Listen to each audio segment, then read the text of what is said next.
Okay, everybody, we're done with it. All right. Welcome to the show, everybody. Hi, everybody. Man, it feels like it's been forever, right? Yeah. At least a fortnight. Yes, it has been a fortnight. Yeah, we decided to do these every other week for now so that we can focus on other videos and shows to put on this here channel. Yeah. Last week we didn't have a show, but we spent that Saturday doing some stuff that we'll show you later. I don't want to spoil the surprise. Show you later.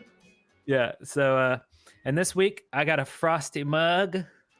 Look at that frosty full mug. of nothing. It's just nothing in it. It's like a ice brick. Like I have these put in there. Like Jordan, nothing but air. Yeah.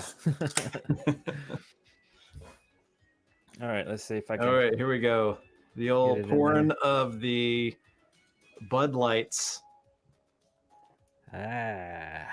Which is kind of like air in itself. So it's like you've really not changed much. Right.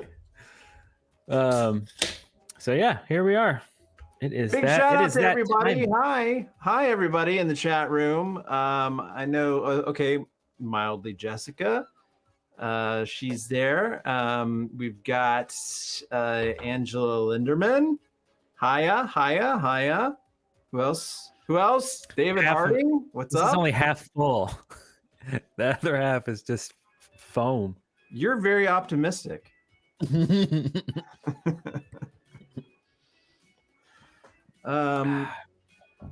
All kinds of peeps in the chat. Glad to have you with us. Be prepared to be disappointed because I got nothing. I've got nothing to say. Yeah, I'm just gonna sit here and nod politely while Eric tries his best to do a one-man show. Well, I do have some surprises this week. Oh, he's got stuff. He's always prepared. I'm never prepared. Though I don't know. What actually? You drink? You got a drink prepared? I did. Hey, keeping it classy. I can't really do that with the mug.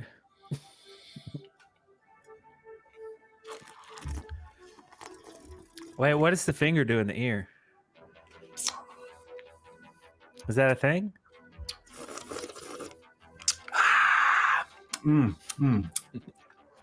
Yeah, notes of strawberry. Dark cherry. Yep. Maybe just a hint of leather. Like kind of a mild background of tobacco. Yeah, that's good. It's good. Yeah. Interesting. It's very fruit forward with like a pleasant dry backup sliding in behind it. Oh, okay. Yeah. Well, okay. Let's see what I get here. Let's see. Rice, water. Oh, okay. I'm getting a hint of Clorox bleach. Clorox bleach. A rusty carburetor. Oh, yeah. And a 12-pack of nails. That's wow. 10-pack of nails. Oh, it was too short. Yeah. Interesting. Pretty good. Wow, look at this. David Hartney. Howdy, gents. Happy Sunday afternoon from Australia. Well, g'day from Australia. Wow. All right. Thanks for joining us. Yes. And this used to be Frosty. Now Man from the future. it completely lost its frost Yeah. in seconds. Someone 2 weeks ago told me I should put these in the freezer. I'm like, oh yeah, that makes more sense, right? So I did that. This has been in the freezer for 2 weeks, and it loses its frost in like 30 seconds. So like, I guess it's only useful for that initial drink or something. Yeah. I used to actually, when I was a kid, I used to have those mugs that had the little insulation with the little water or something, or the gel or whatever that would freeze. Remember those? They made those in the 80s. I guess maybe they still make them now, but I remember my parents would have some in the freezer and they would just like freeze, and it would be frosty forever because it's just frozen, you know, stuff around your drink. Like, that's a great idea. You need to find that again. Is that just an 80s thing? Huh. I just hadn't really thought about that until just now, but anyway, so let's let's check out some pictures that we got from the well, first of all, here I'll address the Macabre. I saw a lot of people in Macabre. You can get this fine shirt in the E&D merch store, which is ericanddarrell.shop.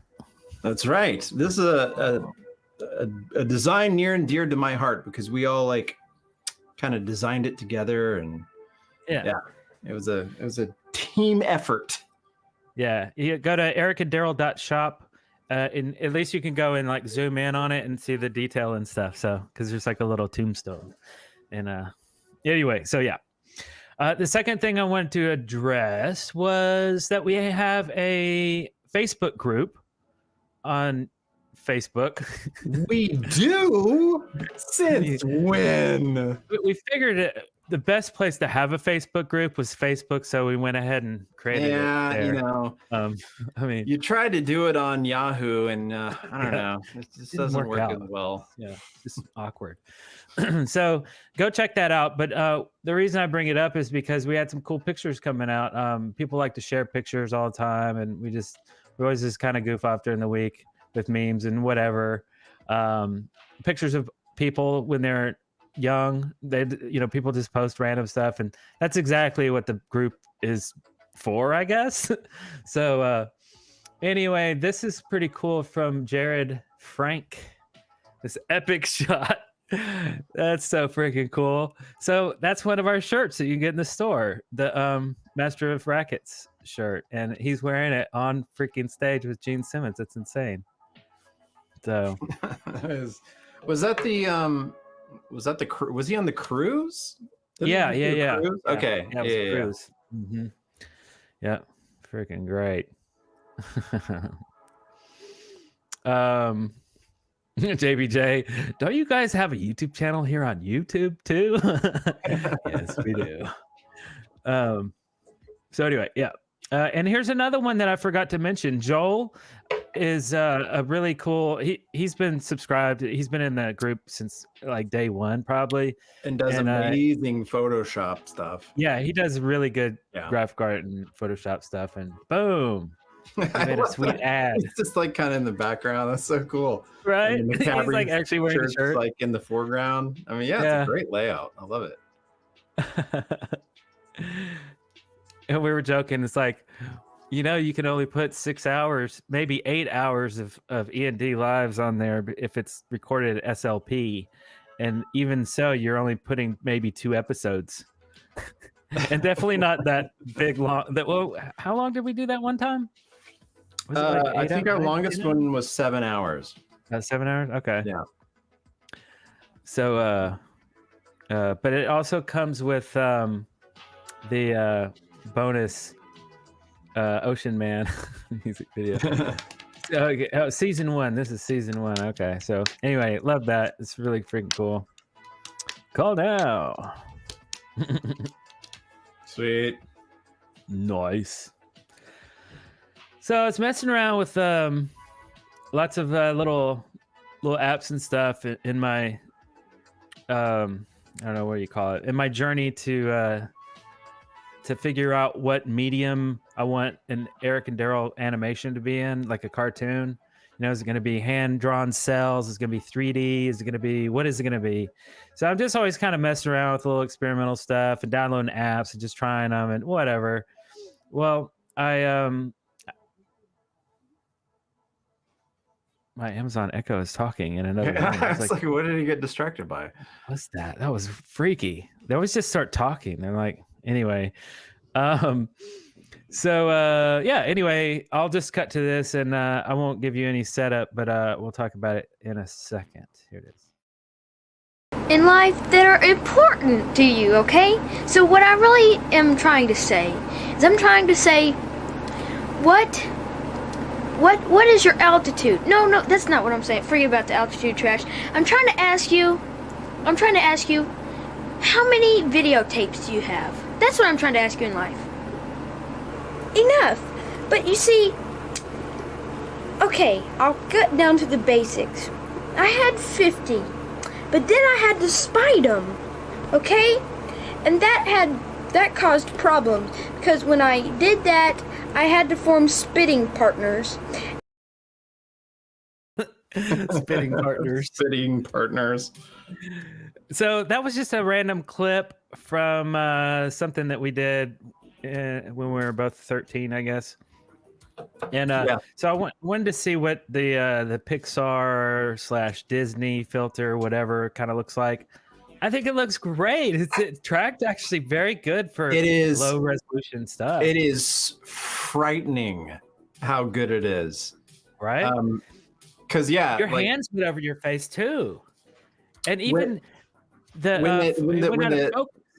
when the face drops out and it cuts back to me, like real life, it's like it's not jarring because you're like, oh, they kind of nailed it. That's what I would look like as a Pixar character. Yeah, it's freaking crazy. Yeah.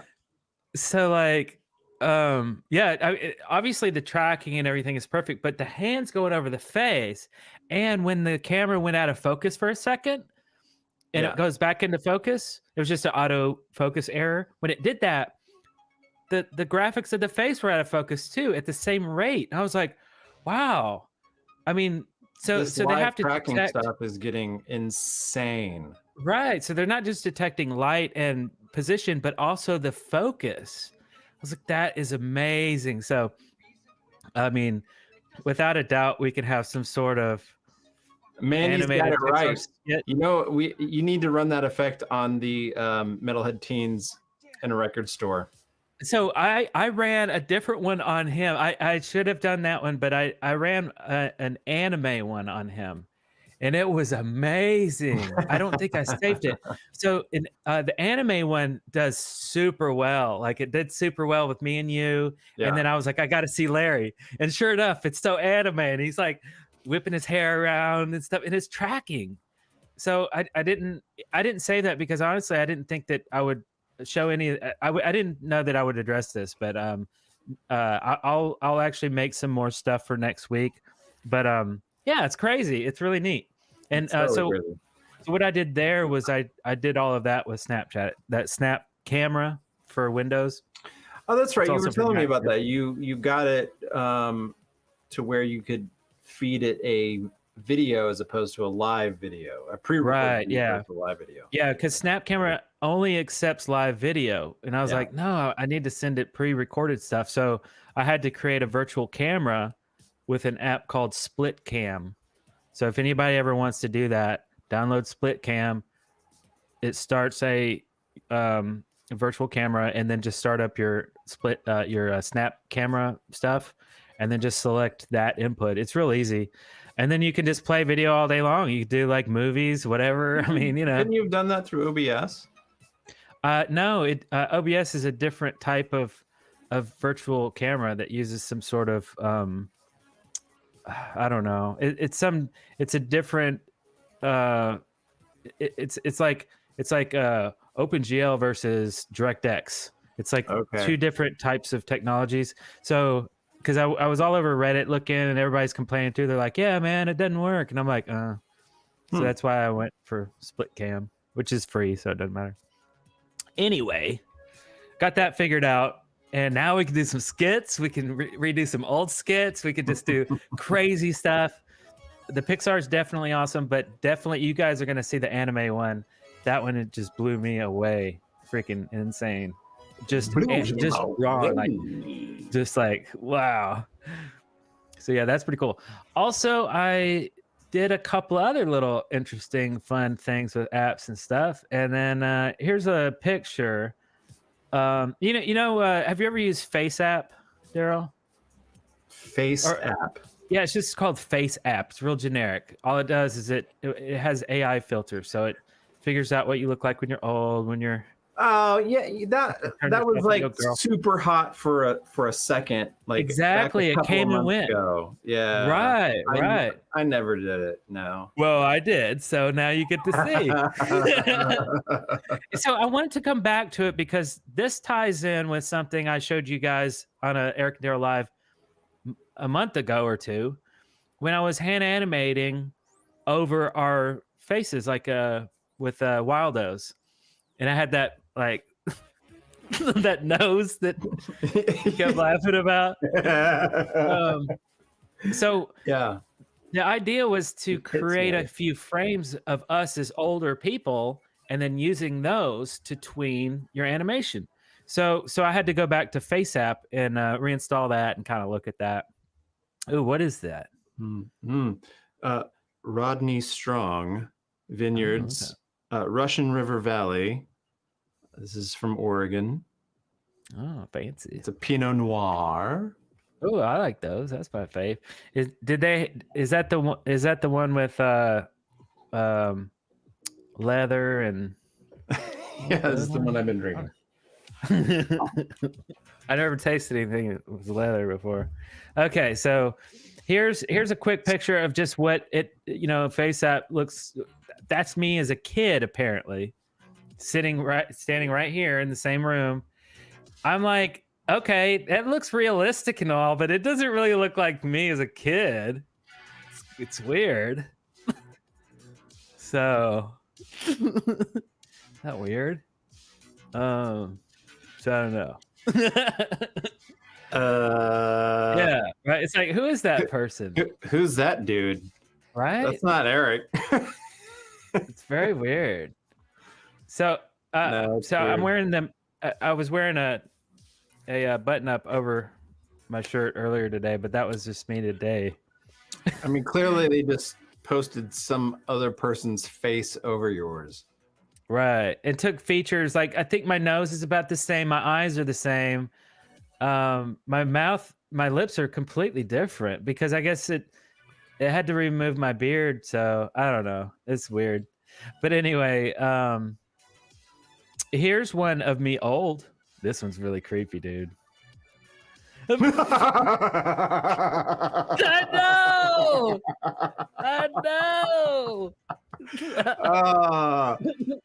You are so gonna look exactly like that. Isn't that wild? That's awesome. It's wild, dude. That is amazing. This AI is just like it can see into the future. That's so cool. I mean, what the crap, dude? I mean, I don't even have liver spots. Maybe that day I had some powder and I'm like getting rid of it because it feels like that big old forehead there would have some liver spots, right? You clearly took that while we were doing a live stream. That? So you had makeup on. Oh, right, exactly, yeah. Because that would be my new background from the future. See what? Because you've moved into the wall and the painting. Yeah, you got the. So I like the head on the wall, the antlers and shit. That's cool. Right. Yeah, I was at a cigar bar. Yeah, right. And that's where I actually was. But yeah, that's pretty cool. Anyway, so yeah, what do you guys think? Okay, Mandy and JBJ Blaze are both saying old Eric is spot on. And you look like John Hammett. Wait, who's that? I should probably know. Paw. Erica's. Oh, wait, what does that say? Man, I need better glasses. I've been squinting. Let's quit to read these freaking. Anyway, so that's old me. Now let's get into the fun stuff here. Sean Connery. So, okay, so let me just start off. I'm going to start off a little light here, and then I'm going to go into the heavy stuff. All right, so let me get this one going on here. Okay. Ooh, what is this Everything about? just right. Okay. All right, so I wanted to see kind of what it did with like mouths and stuff, like open mouths. Like, how's that? What does that do? So, boom, old. It's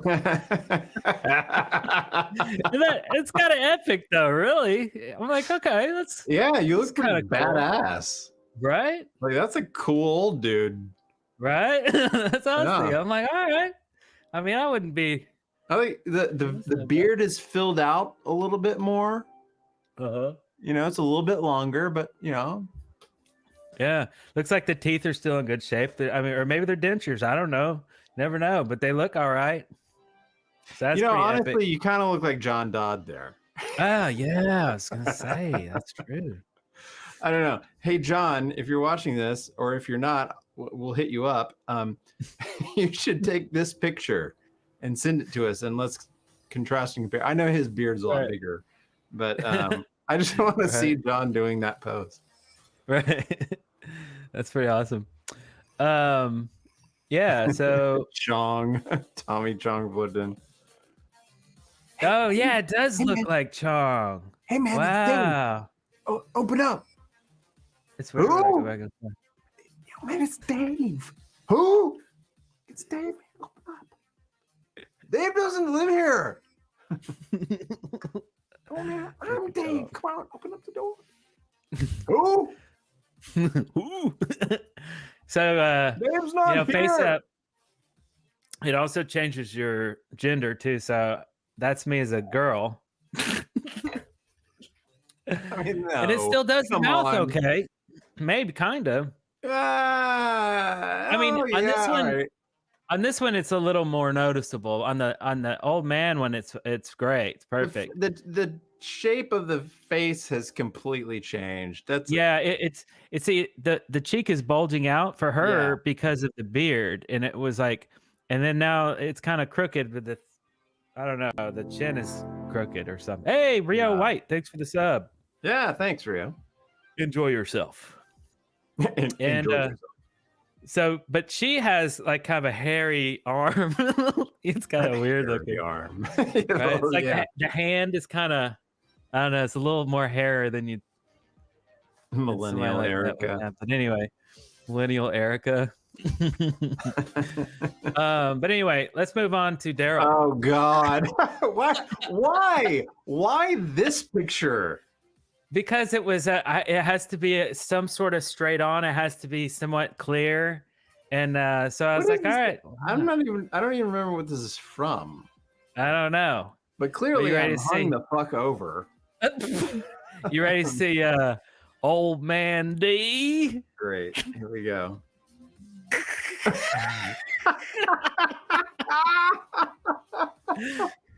It is frightening how like so weird. Oh God. I'm gonna have to start growing the beard. I gotta cover that face up. That is awful. Holy shit. That is wild. I'm not aging well at all. Fuck. All right, man. so Darrell is a woman. Oh, that was pretty neutral. Nah, man. I'm hot. You look like, I mean, see, I wish you weren't wearing glasses.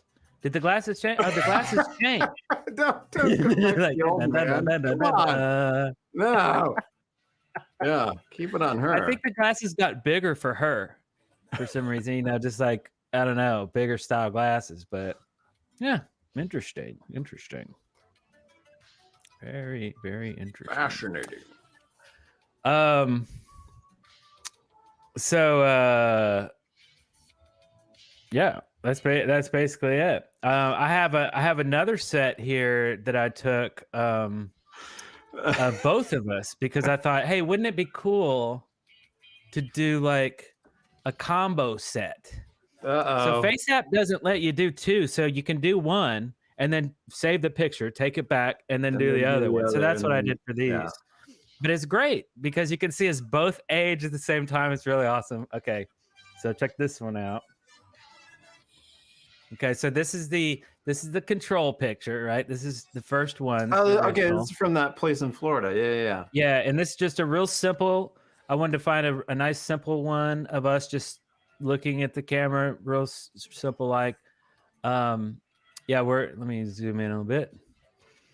Okay, so we're at a cafe that we would go to every single morning when we were in Pensacola Beach, and we're just waking up to some coffee and really, really freaking good omelet. Those are excellent omelets. Anyway, so let's get started. Okay, so let's start from the beginning. As kids.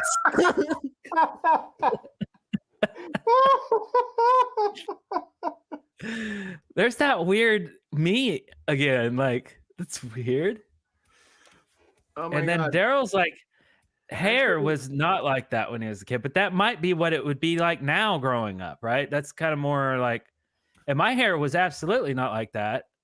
Everybody knows what our hair was like. It was all wild, but that's, yeah. Honestly, Eric, you look like a trans teenager. I do. Yeah. Like you were born a girl, but you decided to go guy. Right. And you're I 15. could see that because it's very like neutral in the middle of genders. It's like, what are you? Like, and then you're basically like, I don't know. Something it's weird because it's not. It's very weird. It's not right, as per history, but like it's so damn close. It's fucking weird. I can't put my finger on it. Yeah, like your eyes are there. I think it's your mouth. Like if you cover up your mouth and just look at the screen, it looks like you. There's something done with the mouth that has changed slightly or something. Yeah. It's slight proportions. They mess with the size of the nose. It's slight. They make so many tiny.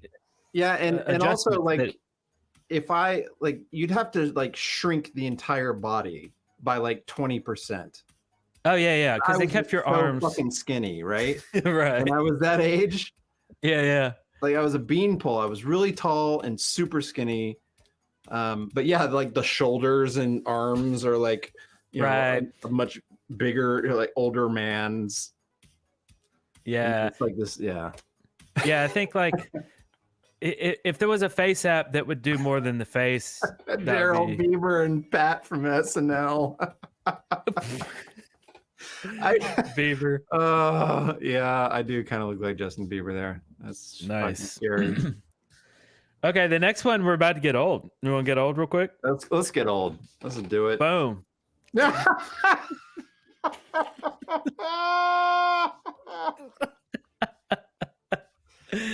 You Geezers. win. Like I don't know. Like I still like you turning into that is cool. Like I don't mind that. It's cool. You turning into that is not cool. I just look like I'm fucking ragged. What the fuck happened to me?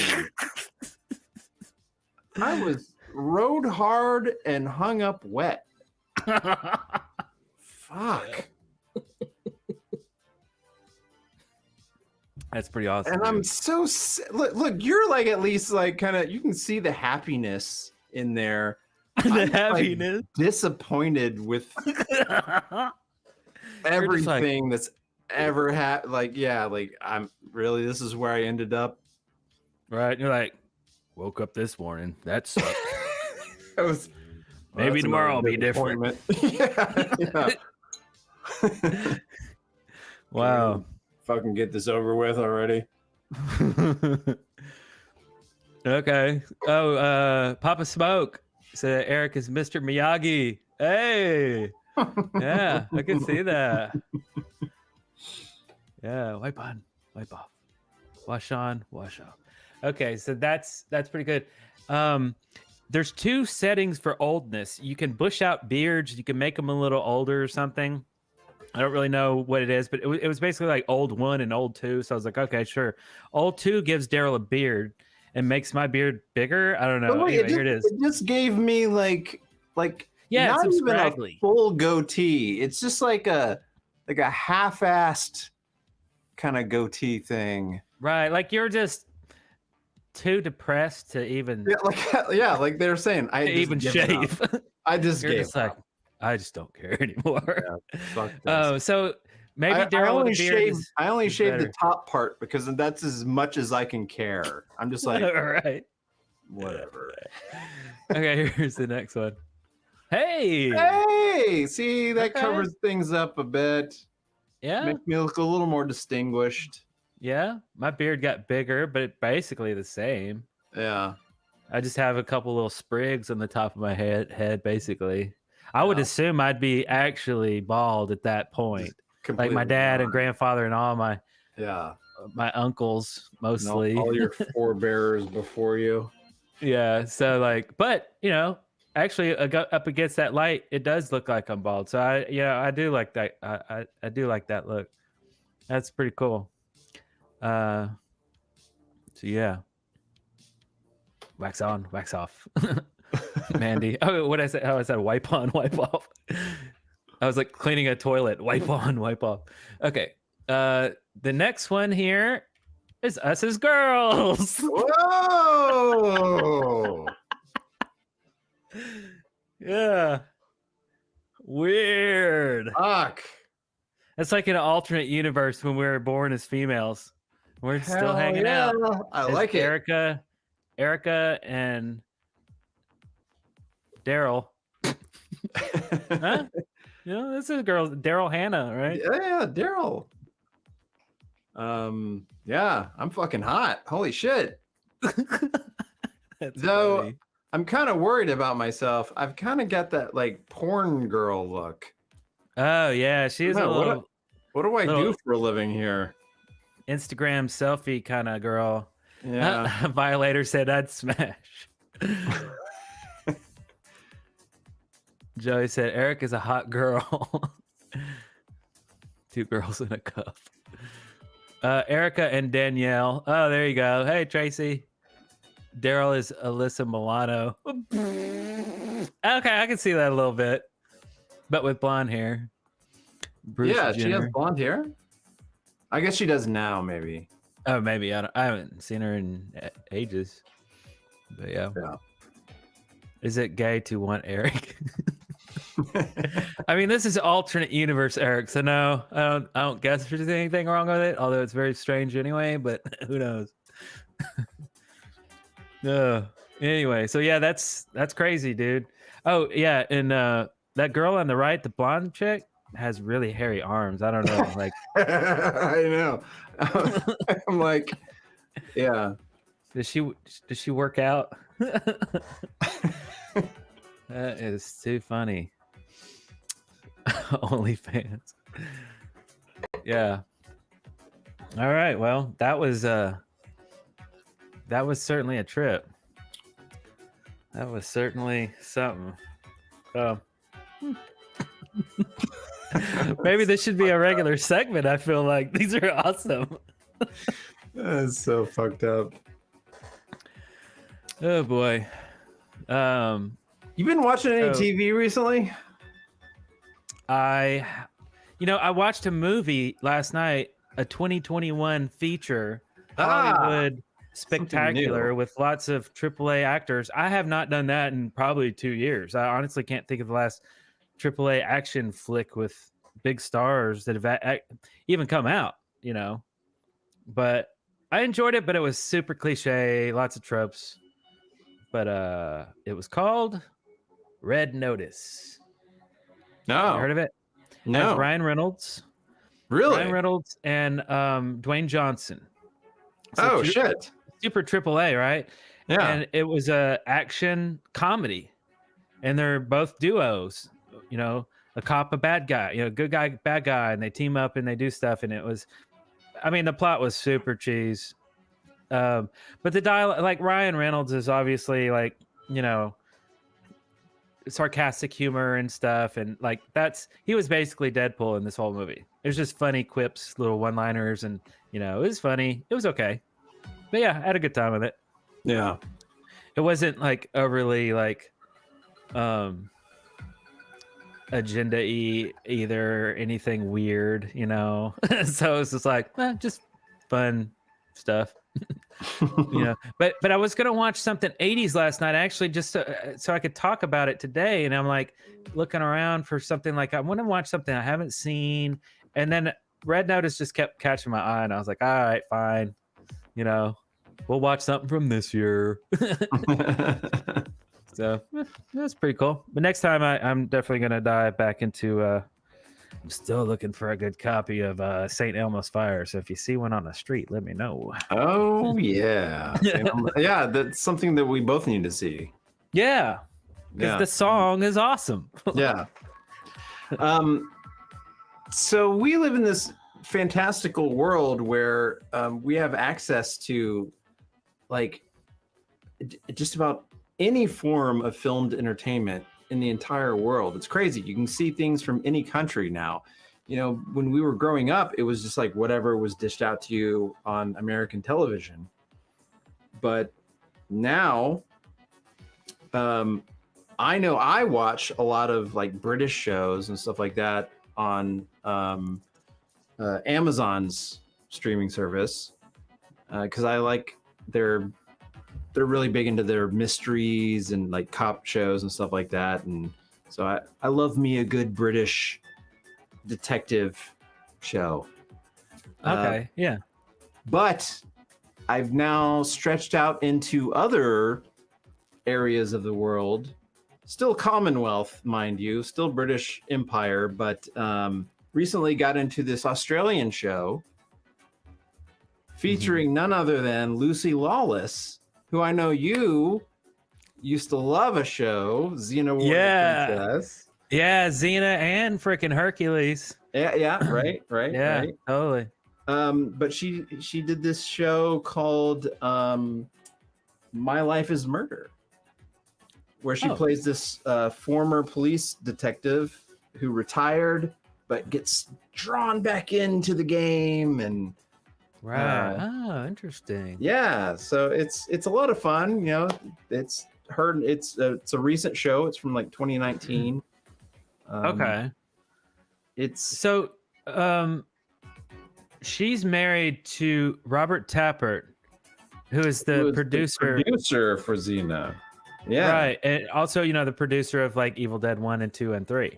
Oh, right. And right.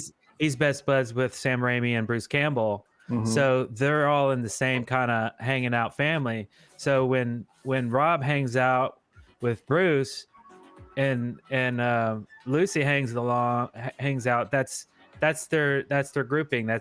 So they're all kind of tied in there. And so generally anytime you see Lucy or you see anybody, you'll see a little cameo of somebody else, or at least somebody else has been on the set or has worked on it in some capacity. So now I'm wondering if that show you're talking about has any ties to Bruce or Sam Raimi. It's interesting. I don't know. So far, it's all just been. It takes place in Melbourne. Okay.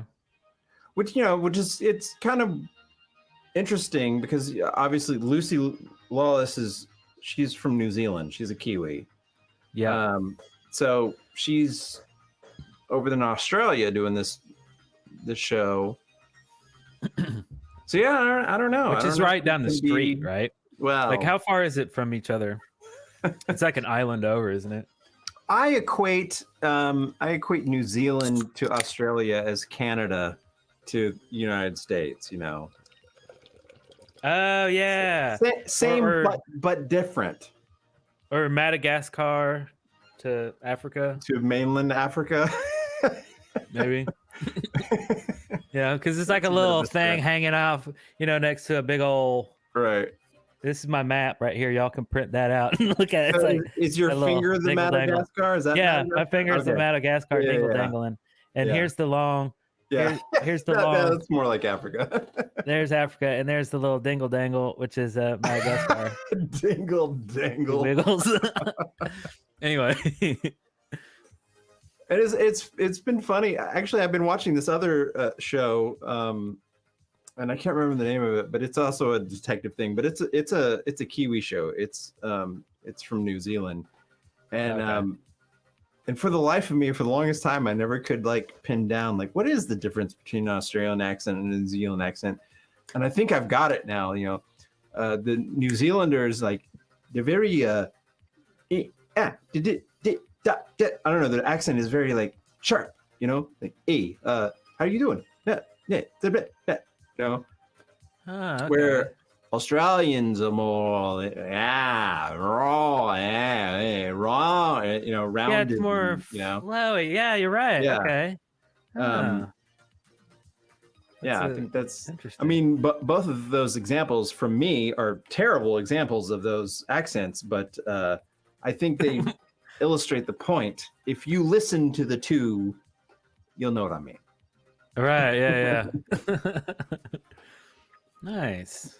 Yeah. I was just looking for. So, what is this name of the show? The Lucy Lawless show? My Life is Murder. Okay. My Life is Murder. What is that song? My life is murder. My life is blah blah da da da da da da da da. Is that a song? I don't know. Yeah, but I don't know the lyrics, but it sounded like anyway. Here we go. All right, so I just looked this up. Yeah, there she is. See, she hasn't aged since Cena. Like, obviously, I don't know if she has a plastic surgeon. That is like the best. That's the one you want to go to. Whoever. Yeah, she's like she's about 10, maybe less years older than us. I mean, these are obviously Photoshopped 50 because these are covers, but she's like 53, 54, something like that. yeah. Yeah, she's about 10 years older than us. But she's My life. She's doing well. murder. Oh, thank you, All Violator. fair, That's funny. You're Beautiful by James Blunt. Yeah. Beautiful. You know the song? Na, na, na, What? na, na. Well, if you haven't heard Murder. it. Yeah. I don't know why it just reminded me of that song.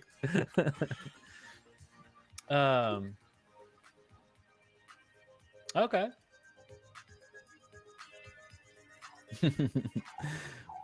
So yeah, the show. Oh, here we go. Let's see, can I share that too? I was gonna pick out a GIF to put up on the screen while we're talking about Xena, but how about you just get them all? Yeah, you get them all.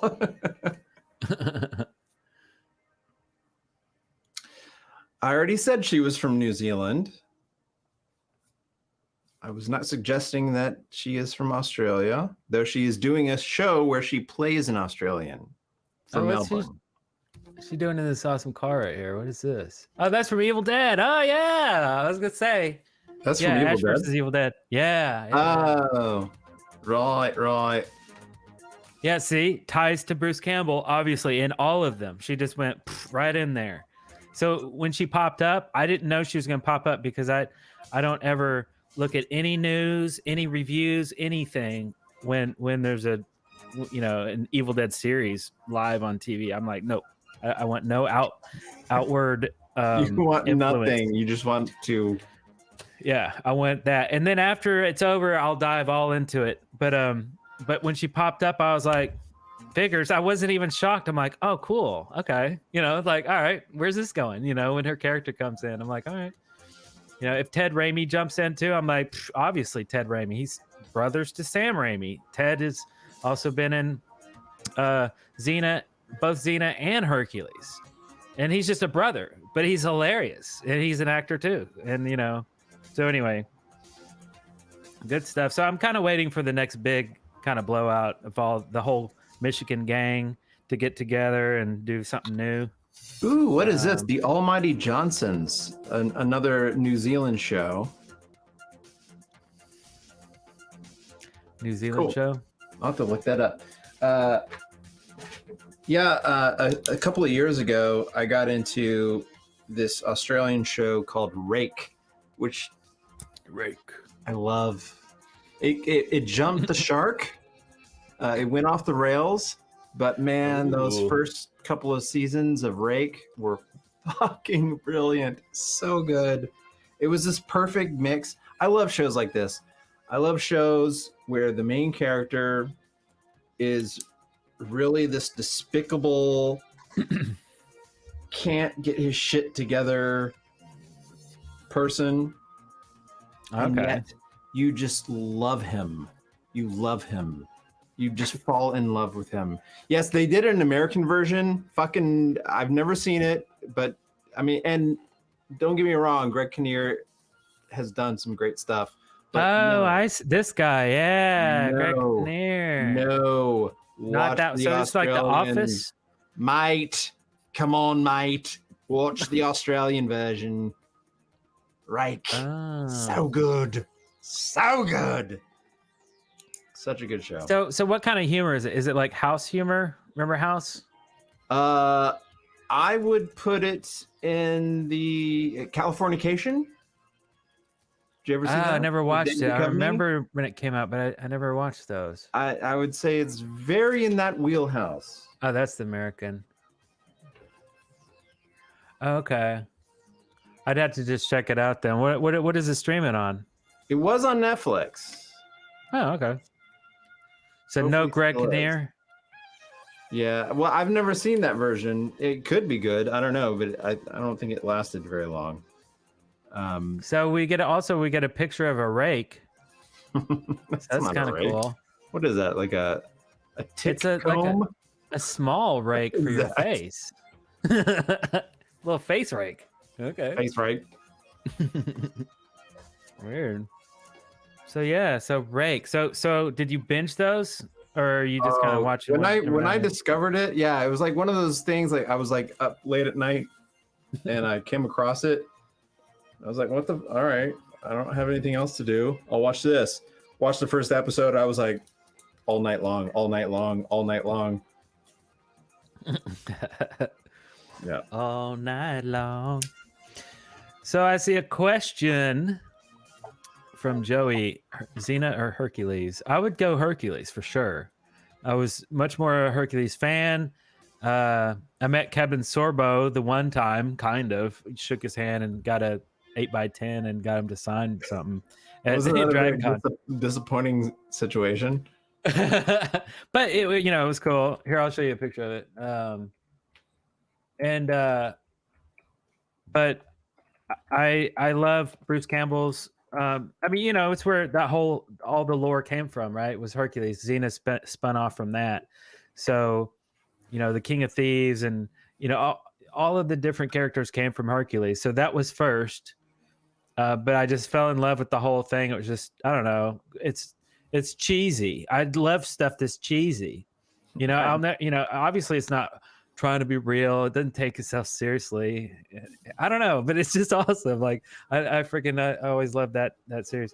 Here's the picture of me and Kevin Sorbo. Yeah. I haven't posted any pictures with me. What year was I'll have to do that. This was, ooh, dang. And this was Dragon Con, right? Oh, 2006. Oh, okay. Or it might have been different. I don't know. Yeah, 2006. That's right. I put it. That's on the post. So I told him to pose like that too. I went up there. I was like, "Hey, let's give strong hands." He's like, "Okay." Directing him. Yeah, I was directing him. I was like, before you get a picture, you always have to know what your pose is. So I always think about it before I get the picture, or else you're just gonna whatever you think of in a split second is going to be what your picture is, and it's usually going to suck because you gave it a whole half a second thought, right? So I always knew. So I knew I was like, oh, my picture's obviously gonna be like strongman pose, you know. But yeah, I have some funny ones. Bruce Campbell, I should post those soon. Nice. Yeah, good old Kevin Sorbo. And then now he's gotten very weird. I feel like I don't know him anymore. So I've heard. He's like, he's gotten super political and super just like, I don't know. All night long. Instead of just being a cool laid back, he's more like, you know. Tell me, am I true?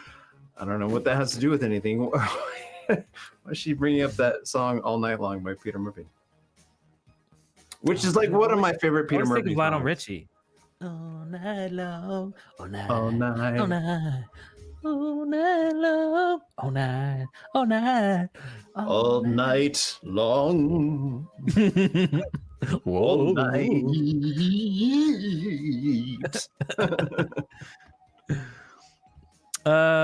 So let's see. We're almost to the intermission point, but I don't want to go there just yet. So, and I don't feel like there's enough time to really get into a big new topic. So, let me zoom on up here and see if there was some questions. I saw some questions earlier. You guys will ask questions while we're like in a conversation, and I'm like, oh, let me come back to that. Let's see. As I zoom up, you guys are talking about us looking old and look like women. Okay. All right. So fresh new questions then. I don't know. Whatever you think. Whatever's on your mind. Need some advice? If you need advice, you're on the wrong channel. No, I'm just kidding. Whatever. I've always been great at giving advice. I'm just terrible at following it. There you go. It's pretty dancing on the ceiling. Ooh, ooh, ooh, what a feeling. Dancing on the ceiling.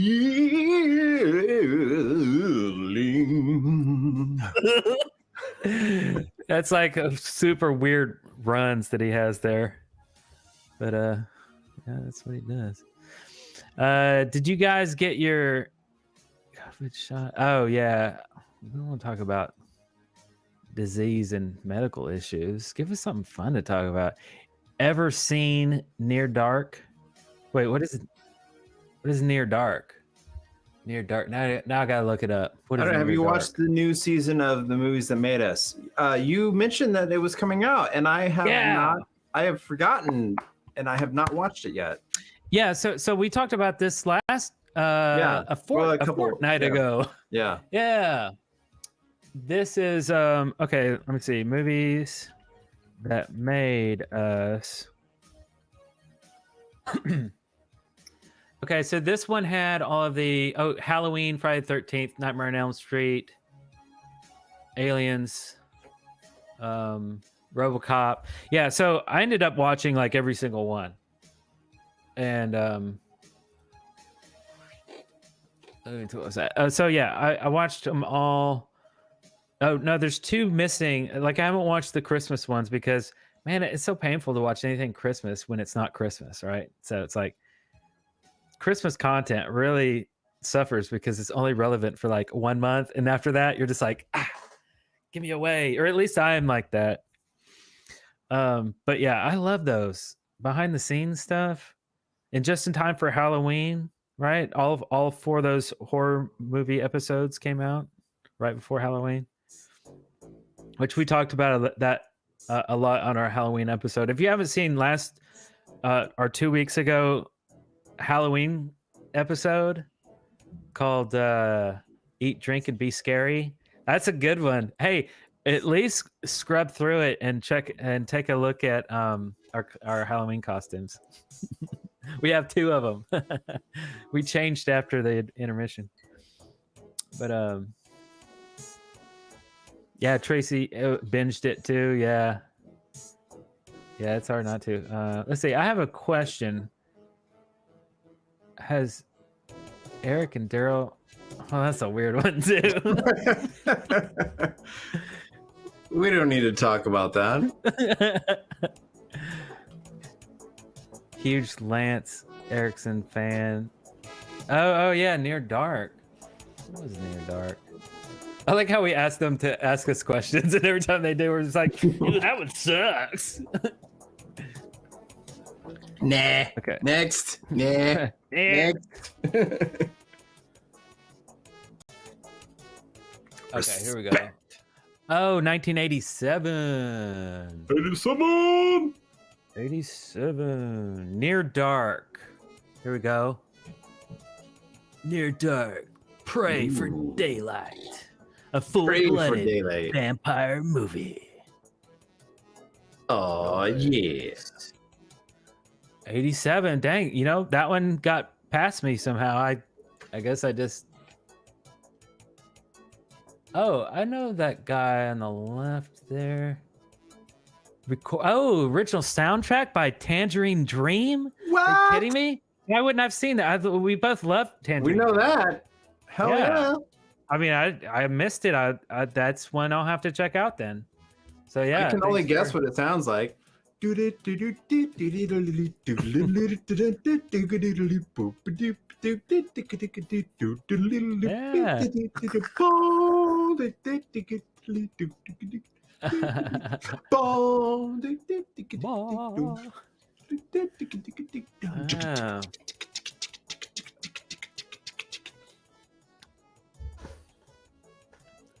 Hi guys, love your content. Also, I love Florida. I am born 1975 and from Sweden. Can't visit Florida. Can't wait to visit Florida. Satan Payne. Is that your name? Satan Payne. James Hannon question: best video game back in the day versus now. Best video game back in the day, Police Quest 1. So you want to be a police officer.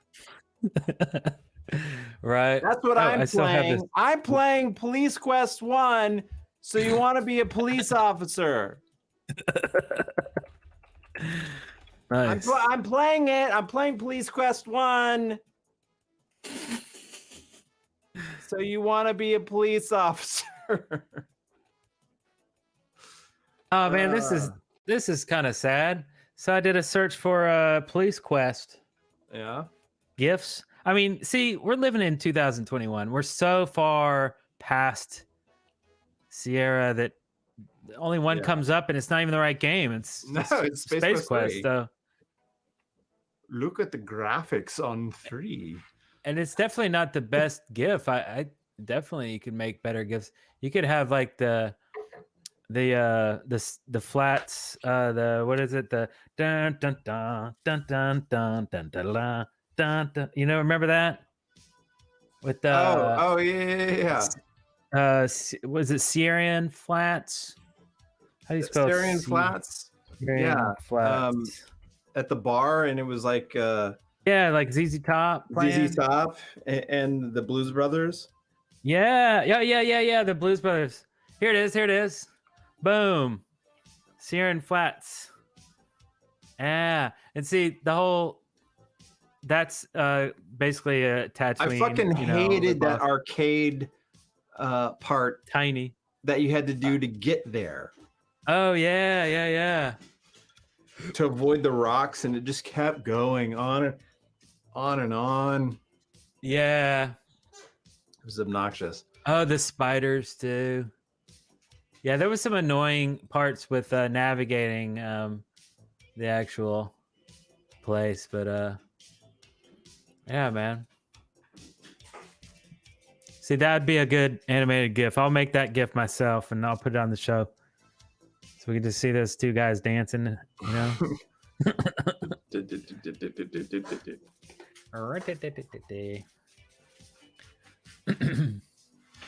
So, okay, let's just wrap you and me, because I just reminded myself of this. Look at the graphics from 3. I mean, that's been a thing for a long time between us. What do you remember about that? When I say look at the graphics at 3 on 3, what does that make? Yeah. So look at the graphics on 3. Okay, I'm gonna put this graphic up here so you guys can see it. Wait, you're it's on 3. Look at the graphics on 3. So, so me and Darrell would always go to the mall or any computer store. Mostly the mall would have like software, etc. And we'd always check out, new Sierra games coming out. And Sierra games such as King's Quest, Space Quest, Police Quest, Colonel's Bequest, Conquest of Camelot, all the Quest games. And so I think Space Quest 3 had just come out. And so Space Quest 3 is an SCI interpreted game, which means that the graphics, the resolution and colors have increased.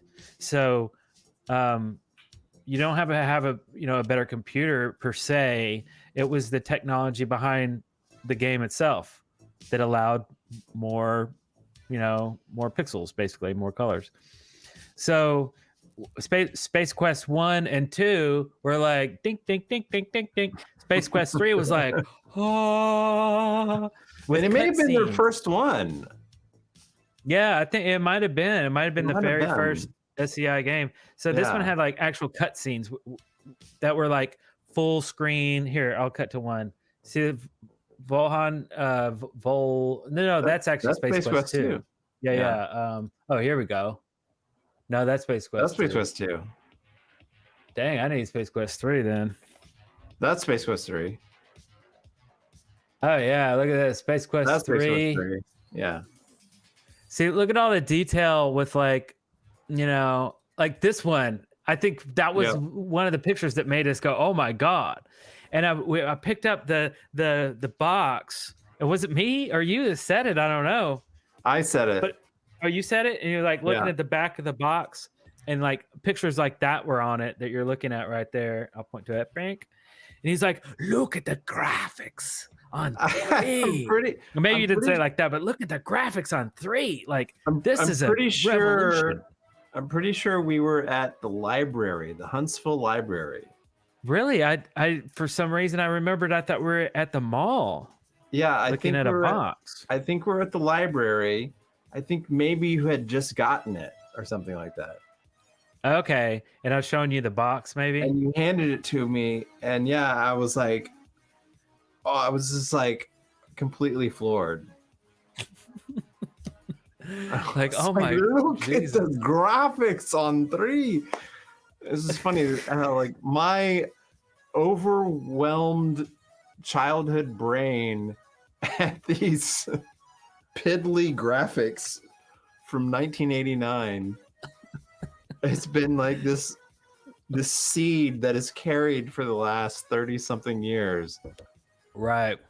Where and it's funny because we've used this over the years. Like when anything is like surprisingly astounding, you might say, look at the graphics on 3. Yeah. Right, exactly. Yeah. It's just like a universal thing that like that's the meaning of it. That's the meaning of it. Obviously we're old enough, and you guys might be old enough in the chat room to remember that this is what a dragon used to look like. That was literally a dragon. I mean, it looks like a duck or a seahorse or something, but that was a freaking dragon it was called Dragon, right? For Atari? Dragon. That was called. Well, was it called Dragonfire? Was that the name? Dragonfire, yeah. What a piece of crap, right? And then boom, this, and then you're like, what is happening? Look at the graphics on 3. Like, dang, son, you got shading, you got crazy colors. Like, that is insane. That looks like a real human being. And then you're like, I wonder what a dragon is going to look like in this game, right? Space Quest 3 didn't have dragons, but Heroes Quest did, and that came out around the same year or a little later. Yep. So, yeah, man, I'm crazy. Super epic stuff. Look at the graphics on 3. Look at the graphics on 3. So yeah, I guess we're gonna take a little break. I'm gonna go take a little urinal break. Oh my! Urinal. Why did I say it like that? We don't have urinals here. But anyway. But we have cakes. Yes, we have cakes. So intermission, about 15, 16 minutes. This one's a little special because they all are, and I always say this. But handcrafted, lots of surprises, some dancing in this one too. Why don't y'all get up and dance if you hear a song, and get some exercise. Okay, and we're gonna go to this. We're gonna be right back. So don't go nowhere.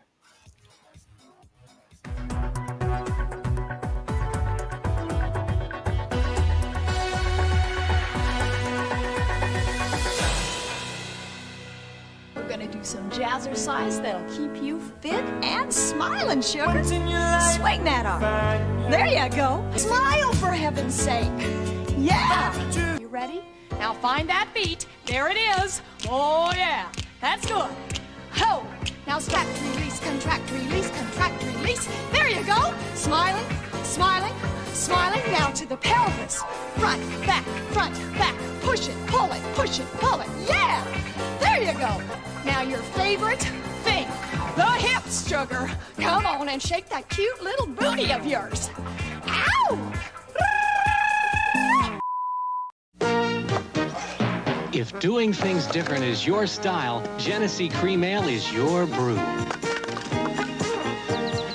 Ever since we got a wood stove, I've got the lowest heating bill around. Yeah, and the biggest thirst.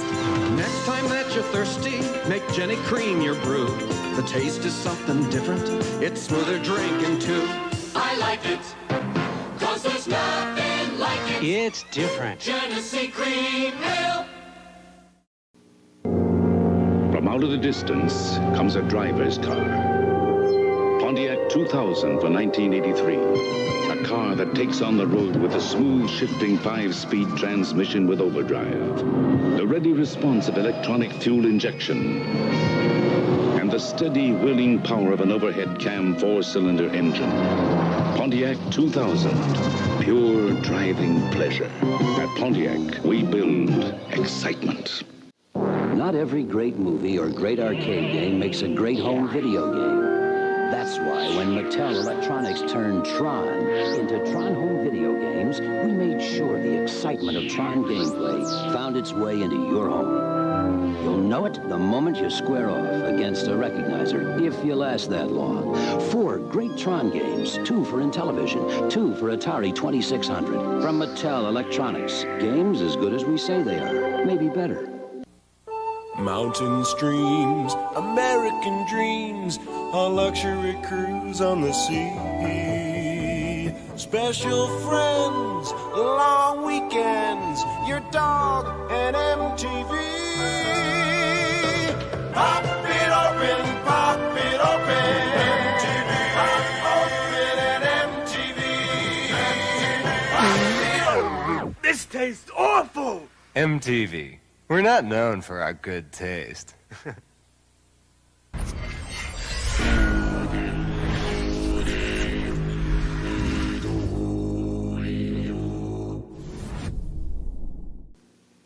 No matter what the life you lead, Hanes 2 is all you need. Gentlemen prefer Hanes. Hanes 2 is sheer and shaped, it's true, at a price that's made for you. Gentlemen prefer Hanes. Out of the package, this leading brand looks like this. Hanes 2 like this. Which would you rather wear? No matter what you do, each day remember what they always say. Hanes 2, starting at just $2.50. It wasn't easy getting this crew to try a caffeine-free cola. They didn't want to give up taste, and they didn't with new Pepsi Free. Leave it to Pepsi to make caffeine-free cola taste this terrific.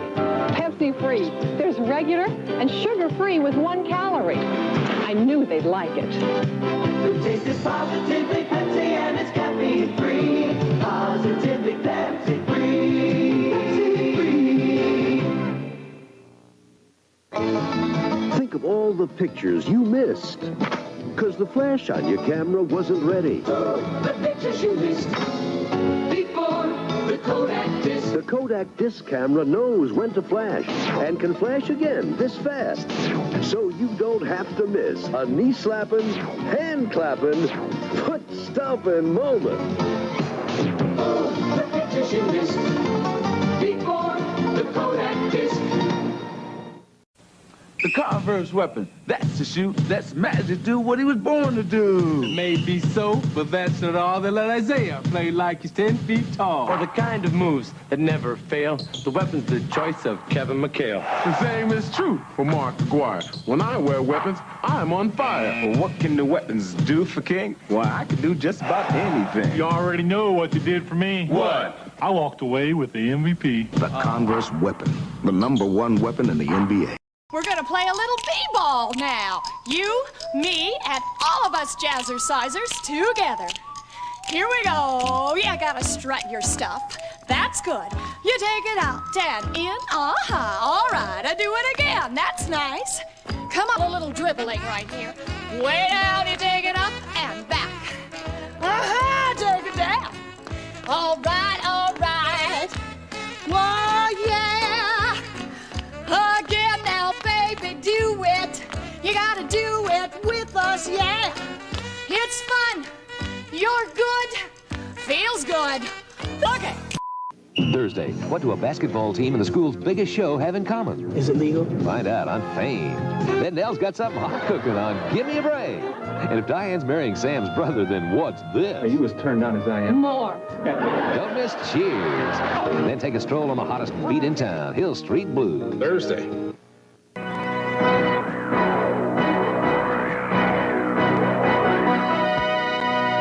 What's in that box? None of your business. And keep your hands off. What's all this for? Either someone's conducting a major chemistry experiment, or this is a serious no-no. Toto, something tells me we're not in cartoon territory anymore. What's that funny smell? I hate to suggest this, but my guess would be marijuana. What's this? A joint? Sure, drugs make you feel good. Being weird is just part of being a teenager. For $10, I could score us some crack. Oh, yeah, crack. Crack? Drugs, bud. Your brain must be, like, really messed up. You're about to take a trip through the human brain. Drugs can take you up and make you feel okay. You've got to take drugs just to feel normal. What's happening? Drugs. We're inside me? This is what's happening inside me? Now I'm seeing ducks. It's me. You can't get rid of me this easy. I'll be back, and you can bet on it. He's right, you know. He will try to come back. And when he gets here, we'll be ready for him. Right, guys? Right! He'll fight for freedom wherever there's trouble. G.I. Joe is there. G.I. Joe! It's Major Blood and the Cobra Copter. They're after Gong Ho. Get the G.I. Joe Dragonfly Copter. Wild Bill to the rescue. Major Blood, look. Let's get out of here. Cobra's turning tail. Want to live good, buddy? G.I. Joe! American hero. G.I. Joe Dragonfly Copter comes with Wild Bill, other figures and equipment, each sold separately from Hasbro. Just a kiss of golden honey on those little golden grahams. A kiss of golden honey makes you smile and want to say, tastes like honey graham crackers, crispy, crunchy all the way. Oh yeah, it's gonna be a golden grahams day. Tastes like crisp little honey graham crackers. Made to stay crispy and crunchy in milk. Part of this good, nutritious breakfast. Just a kiss of golden honey makes you smile and want to say, oh yeah, it's gonna be a golden grahams day. New and improved Ziploc presents Stanley Block. In an attempt to demonstrate how easy it is to close Ziploc storage bags with the new Easy Close Zipper, we've gotten Stanley Block, America's biggest klutz. He'll prove that anyone can close new improved Ziploc. There goes Stanley. He's zipping it. He's shaking it. He's done it. There's no better way to protect foods than with Ziploc bags. And now our new Easy Close zipper makes it klutz-proof. Wednesday on Real People, will Bill want to make bail from this home-style jail? Then can Natalie land her new hunk? You need my expertise. Facts of life. And on Taxi, Jim has a new girlfriend. Beauty and the Bean Brain. Then Dr. Lindemann, an alcoholic? can Quincy help an ailing colleague? Be here Wednesday.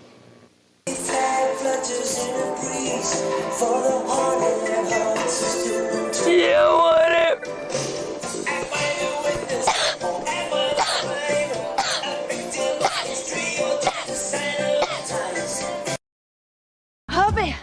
Huband, hi there.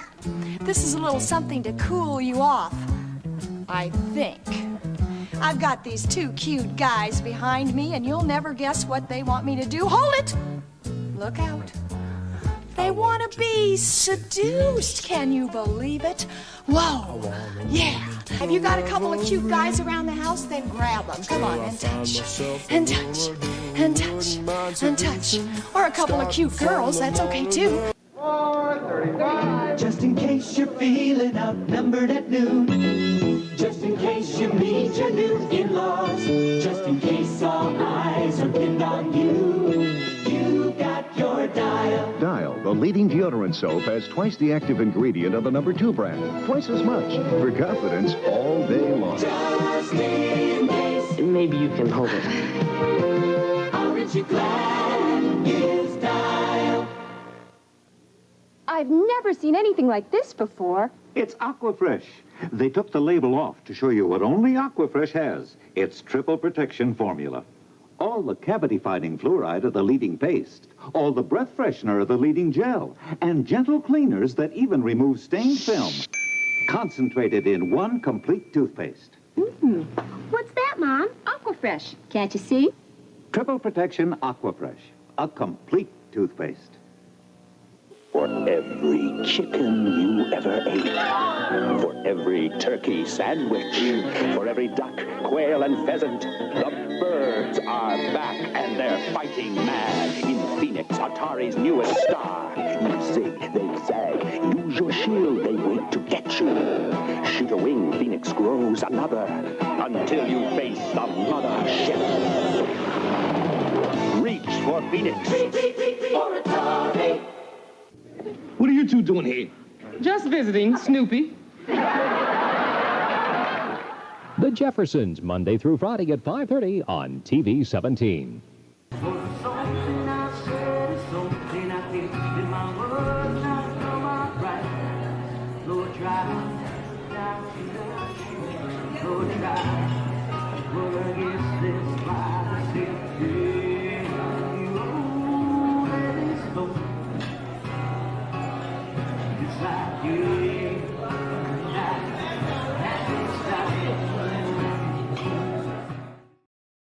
Here's a little coffee break for you. And something that's great for those thighs as well. How about a green bean? That's a healthy thing, yeah. Woo! But what we're looking for is a coffee bean. Yeah. Get a little closer. Now don't be shy. You can get a little closer with Arid Extra Dry. Only Arid has a patent on this formula that fights wetness. No leading deodorant spray stops odor better. And now Arid has a new baby fresh scent. It smells, Get a little closer with the baby fresh scent of Arid Extra Dry. Arid fights wetness and odor, now in a new baby fresh scent. Has Wayne Newton split with his wife and hit the jackpot with his new romance? Inquiring minds want to know. I want to know. Can you lose weight by switching from celery to sweets? This week's National Enquirer tells you. How can you put office troublemakers in their place? What curse of death and disaster haunts the Super Bowl? It's in the Enquirer. What bizarre surprises popped up on Caroline's wacky honeymoon? Find out in the Enquirer. Over 100 features for people with inquiring minds. Like me. Tap for a beautiful drink. Tap for beautiful people. Tap, you're beautiful to me. Real cola tastes just 1 calorie. Tap, what a beautiful drink. Tap for beautiful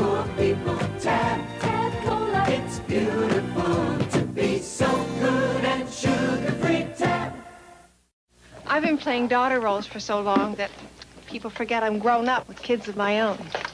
I'm certainly grown up enough to know that soap can dry out your face. So I wash with Noxema skin cream every day. Noxema makes my face feel really clean. It doesn't dry, it puts moisture in, makes my skin feel soft, younger looking. I've been washing with Noxema for a long time now, and, well, so far so good. Good skin starts with Noxema every day. Greaseless, medicated Noxema skin cream. Your cat is your friend, and he depends on you to take good care of him. Purina Cat Chow. Purina Cat Chow. You can depend on Purina Cat Chow. Purina Cat Chow. Chow, chow, chow. He depends on me for loving care, and I depend on Purina Cat Chow to give him great taste and nutrition. Purina Cat Chow. You can depend on Purina Cat Chow. Purina Cat Chow. Chow, chow, chow. Magnum, he's real cute.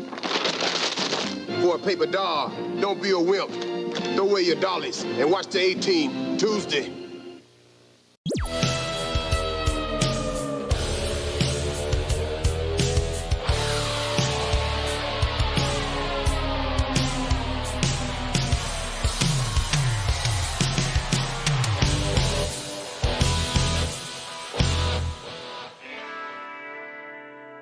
Now's the time. You gotta get up and boogie with this, honey. Yeah. You gotta find that boogie body. Okay, that's good. Looks good. Feel the beat. Chicka, chicka, chicka, chicka, chicka. Now take it to the right, the left. Bum, ba-dum, ba-dum, ba-dum. Find it. Feel it. To move your boogie body. Come on and shake those hips. Move that boogie body. Yeah. It's okay, move that boogie body. Come on, take it up, take it up, take it down, take it down, take it up, take it up, take it down, take it down. Get out. Now here we go to circle them. Whoa, we're here to let you know. The bigger the circle, the thinner the waist. If you want a boogie, get down on the dance floor. Let's go, let's go.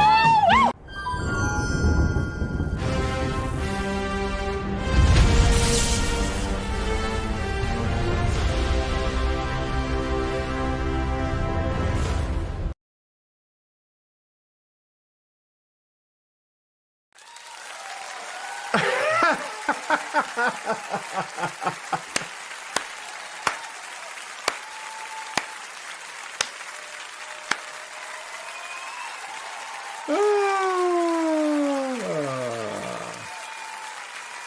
Holy shit, man, where did you find that fucking lady with the exercise? That was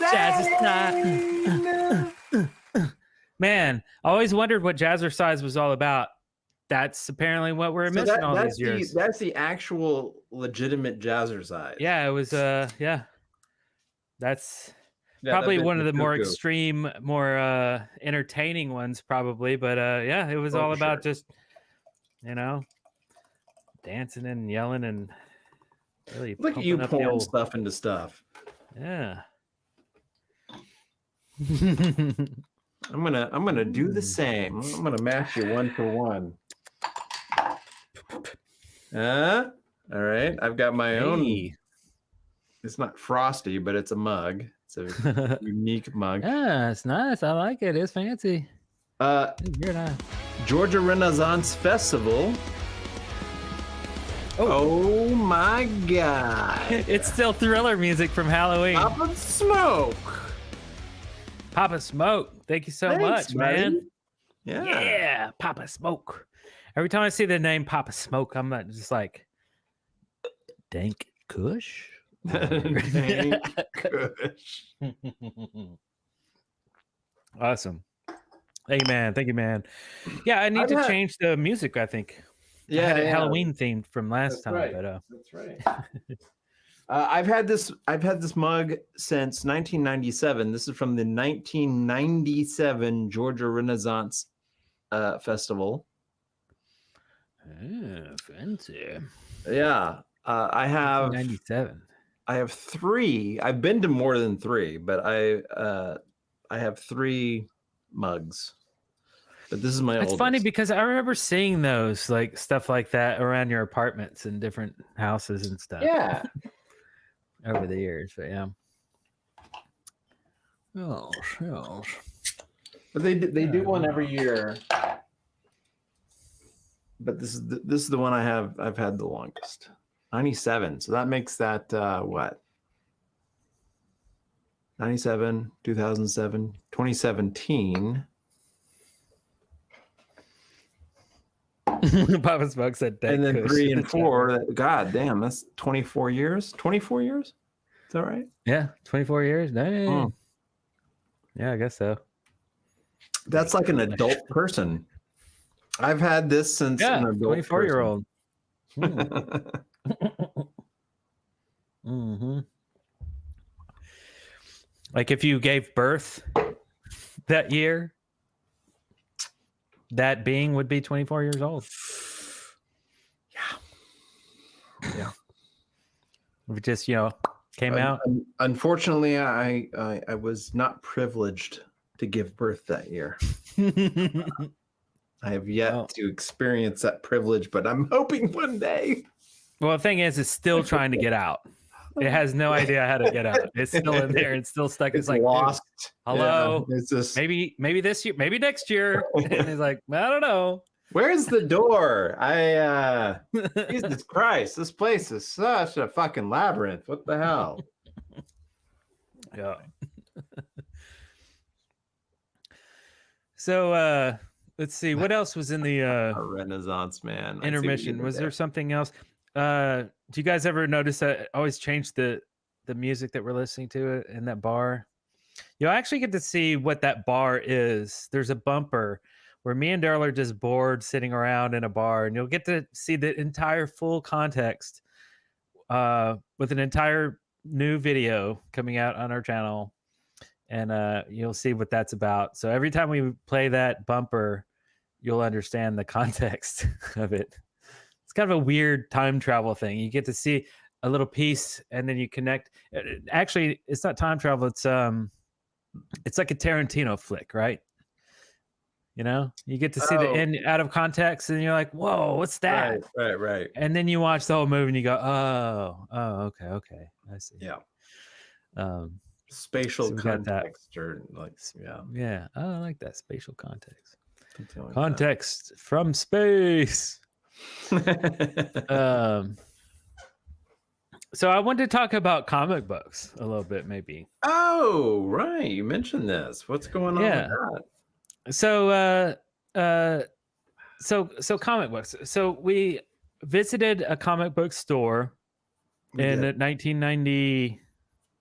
1990. Yeah. Yeah. It was TBS Comics in Pensacola Beach. And actually, we went to another one too, and I forget what the other one was. Yeah, we did, but we never covered that. Yeah, we didn't actually film it, but it was always cool. Like being young in the 80s and 90s, being able to go out of town and visit a comic store was so cool, because it's like, it's like what the internet is now. It's like if you don't see what you want to get on this site, then you just go to this site.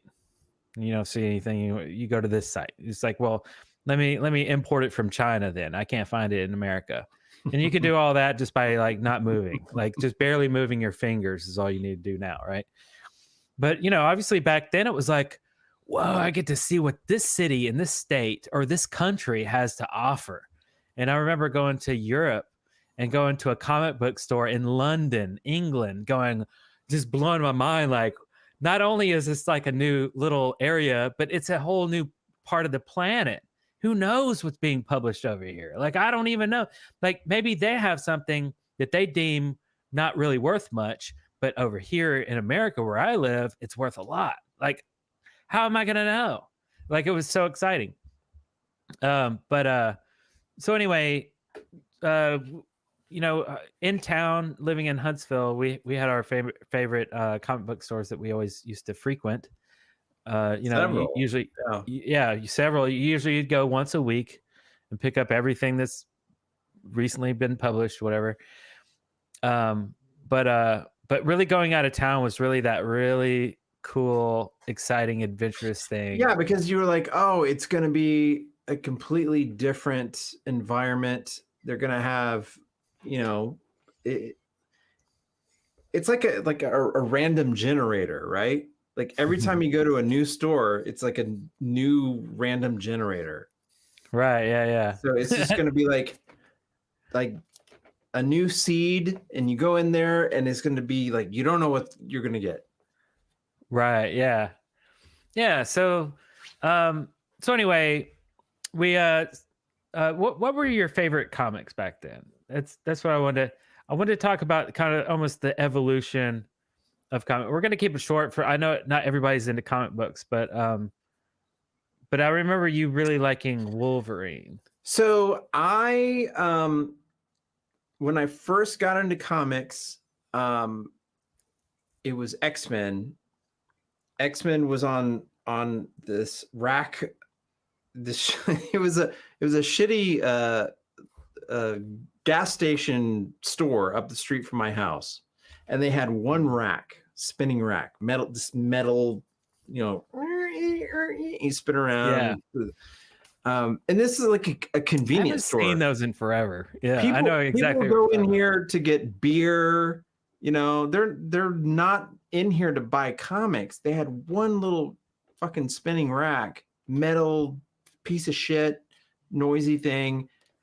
Yeah, and they filled it with comics. You don't see that anymore. Right. But that was my start. Yeah, it was super common. It was pretty common back then. Yeah. Yeah. You would see you'd see premium comics, and just like a premium comic might be like $1.75. That'd be your Dark Horse and stuff. Yeah. Or Spawn comics or Spawns, right. And then you'd have your cheapies that are just $1. That'd be your Amazing Spider-Man, or Spectacular Spider-Man, or Web of Spider-Man, or Sleepwalker, which I kind of Sleepwalker. You fucking love remember that Weird shit. Sleepwalker? Yeah, I remember Sleepwalker, of course. Or any Valiant comic, or anyway. So yeah. So you'd have your two tiers, and it would be normal at a convenience store. But I don't know what it was. I don't know. I guess at the time, we were into heavy metal and like the whole rock and roll scene, and there was like a lot of artwork on album covers, and then I started noticing like the comic book covers, and it, like, I don't know, they just kind of struck a chord where it was like similar, like this, like shit going on, right? There was always shit going on album covers, and now there's shit going on these books, and like, of course we all grew up like not even owning any Spider-Man comics or Batman comics, but we all grew up knowing these characters. But it didn't pursue us to like go, oh, now I need to go read Spider-Man comics or Batman comics. But I don't know what it was, but like there were just like these covers, and they were X-Men, and I was like, you know what? One day I was like, I'm gonna buy one.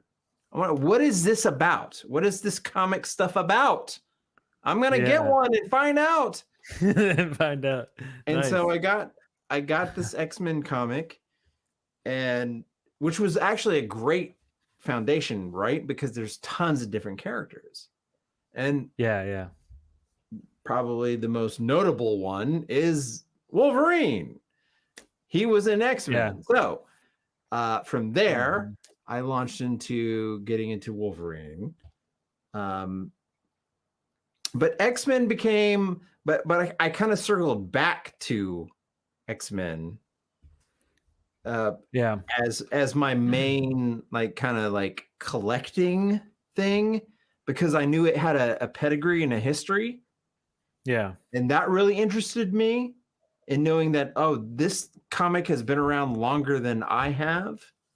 And so I want to try to like get as much of it as possible. Wolverine. Yeah. Number one, baby. I remember have that. I never had it, but I remember you did. I still have it. And it's signed by the author, Chris Claremont. Nice. I actually meant to bring it in here. Maybe I'll run away in just a second and bring all my comics in here that I still have. But anyways, nice. So yeah, it was definitely X-Men. X-Men was my first deluge into comics, and then I expanded. I got into Wolverine really hardcore, which only made me get back into X-Men even more. I had this huge long run of X-Men, like a straight run.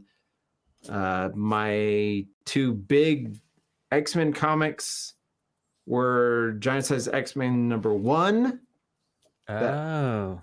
That my dad bought me for $50 in Montgomery, Alabama. And then I had my oldest Uncanny X-Men was shit, I can't even remember the number, but it was like from the 60s. Oh wow, really? Yeah. But then I had a like a solid run, which I think spanned most of the 80s up until like the current time, which was Extinction Agenda, I think was the big crossover series that Chris Claremont was writing at the time. Yeah, I remember that. Yeah. So yeah, X-Men was my big thing. Yeah. Mm-hmm. Yeah. My I guess my favorite like mainstream. Let me get some pictures here. Punisher. Mm-hmm. So there's Punisher #1. That's actually the limited edition. That's the 4-part series. War Journal came out with War Journal. Whole different series. Where's #1 though? I'll know it. Anybody watching videos on this channel will know it too, because I remember I held it up in the car going, hey, look, I got Punisher #1. It was 1990 in the comic book store at Pensacola Beach, Florida. There it is. Boom. Yeah. One with a big old bazooka in the window.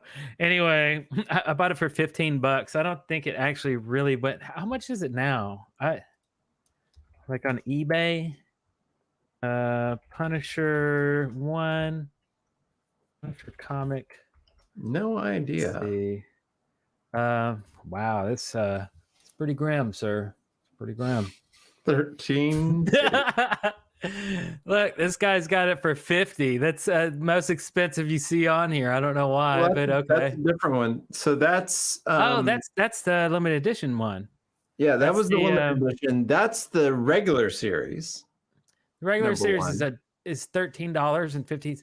You mean I lost $2.50? I lost money on this. Anyway, Punisher was great. I don't give a crap about money or whatever, but like, it's I don't know why I liked it so much. I guess it was just like, I guess it was just like this guy, you know, kicking butt and just, you know, I guess I kind of related to Microchip in the van. He's this like guy in the van that he was the hacker. The guy that would computer nerd that would supply the intel for Frank Castle, who was the Punisher, to carry out his mission.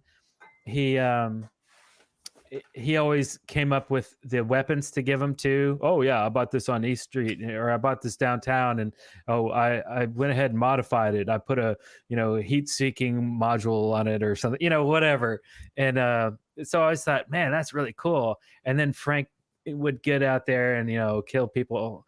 It's I don't know. It's not like, I don't know. It's not about the killing, about the assassin nature of the series. I guess it was just more about the co-op. I guess like the two, you had the two friends that worked good together, like me and Darrell, right? There you go. Here's the analogy, the metaphor. It was about cooperation, I guess, or something. I don't know, something like that. But always loved Punisher. I had read that for a long time, and always looked forward to new stuff coming out. And there was something called the Punisher magazine that came out, and it was black and white comics that were just kind of one off, like think of it like a I think it was Saturday night. It was all reprints of previous things. Oh, the magazine. Oh yeah, you're right. That's what it was. Yeah, it was reprints. Yeah, it was reprints. Previous issues and. Yeah, and I remember I used to get magazine because there were a string of comics I didn't have or couldn't afford. Yeah, I was like, why not just get this? Because I want to read them. It was never about investment back then, Yeah. But we did keep them in hopes that maybe they would go up. But when the new X-Men 1 reboot came out in 1990 with the 10 covers, all glow in the dark, and everybody bought 10 copies of each cover. Yeah. So you'd have 100 comics. Stupid. But anyway. So yeah, I really liked that a lot. And the other one really was Animal Man. Yeah. Fucking love that. My favorite ones, because believe me, there was many comics I really liked, but I'm trying to just narrow it down. Animal Man was one of my favorites, and so his power. He's a DC Comics, by the way, and his power was that he could augment portions of his body or all of it to inherit some sort of power from an animal. So in this one, obviously, is like growing a claw. He could run as fast as a cheetah. He could. He could collect. Yeah, he could collect the powers of an animal. Yeah, and here's so he wouldn't necessarily turn into that animal, but like he could just like a bird, he could fly. Yeah, and he could regenerate. And this one, he could regenerate like an octopus. You were showing that one where he has the claw. That was the first one that you bought. I remember. Yeah, I remember. Yeah, Morrison. Yeah, so he went through this this thing where he kind of broke the third wall, what is the term? The third wall, is it? Fourth wall. Fourth wall. Oh, this is way more than three walls. So the character himself kind of met the writer of the comic series, which was like, whoa, that's kind of crazy. And then he time traveled and met the future Animal Man from a future Animal Man story. Here's the comic of him being drawn by the creator. All right. I'll be right back. I'll be right back. Okay. He's going to grab his comics. And, but the time travel, here's a comic here where he appears to his daughter Maxine as an older version of himself. So he comes back. And this was after, obviously, like Back to the Future and stuff. So like I had already had like a root in time travel and, an interest, and it was like really blown away. This is the only comic that had some sort of like a more of a, I don't know, more of an intellectual context, I guess, to its storyline than just, Spider-Man going out and beating up a bad guy, I was like, wow, this is interesting. There's so many ideas and concepts that aren't really explored in the comic book realm, like ever. Maybe it's too risky. Maybe it's not profitable. I don't know. But I thought this was very interesting. And I really, really fell in love with this whole concept, the whole story. It was very wild. Here it is, the time. Yeah, see the clock on the girl's face that she got married to. Wow, yeah, it was really wild. Really good stuff. But yeah, that was Animal Man. I always have fond memories of reading Animal Man. What you got, D? You were just showing this one. Wow, that's it. Yeah, that's the one, Maxine. Nice. Yeah, and it's funny because the great thing about Grant Morrison and his writing. So this is episode 22, edition 22, comic 22. Nice. But he had set it up in issue 14 because, as you can see,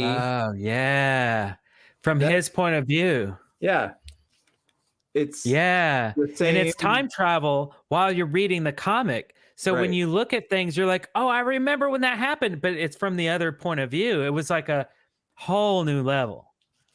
Insane. It's great writing is what it comes down to.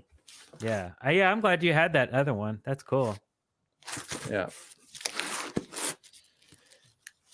So I kept a lot of the Animal Men. Because that was a great and you fell in love with it and you got me totally into it. And here's a Spider-Man #1. Nice. From back in the day. Yeah, they had a black and white. They had a couple of those. Or we bought all the different covers. Here's a Punisher graphic novel of some sort. I don't know what. I remember that. Oh, is the front the top a clear cell? Is it a clear, or is that just like a solid cover? It's a solid cover. Oh, there was one I thought that was like a clear. You know what I mean? Like the cell where it's just a cutout. I forget which one that one is. That's great. Ooh, here's a prized possession for many reasons. But here is an original Uncanny X-Men 141. Oh, with the light of the I know that one. Yeah. Nice. Hopefully one day I will finish this. Nice. But I hope to. It's got the gravestones at the end of it. Yeah. That's awesome. Here's a Punisher. Oh, Punisher number. Wait, is this the 5-issue limited? Punisher #2. Limited edition series or limited series, yeah. Oh no, I've got. Here's the one. Oh yeah, it's worth $50, everybody. Come to my house, steal $50. Yeah, I've got the whole limited series run. I've got here's my here it is. Yeah, here's my Wolverine #1. Signed by Chris Claremont. Chris Claremont writes. Yeah, there you can see it. The old silver Sharpie routine. Yeah, the silver Sharpie. Nice. Yeah. Excellent.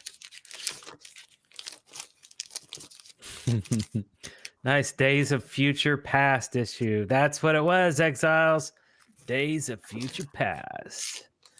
Darrell, show us your comics. Let's see. Brad Wilson says nerds. That's true. Yep. So the Days of Future Past. So I the reason I have that is because I sadly 4 years ago I filmed a comic accurate short film based on Days of Future Past. The first third of the first book.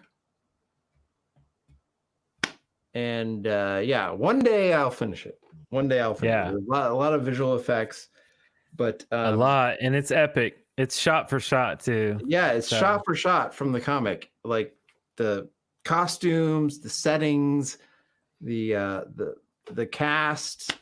Like I think I nailed it. It's just putting it all together is been quite a task that I've just been overwhelmed by. So one day it'll get released.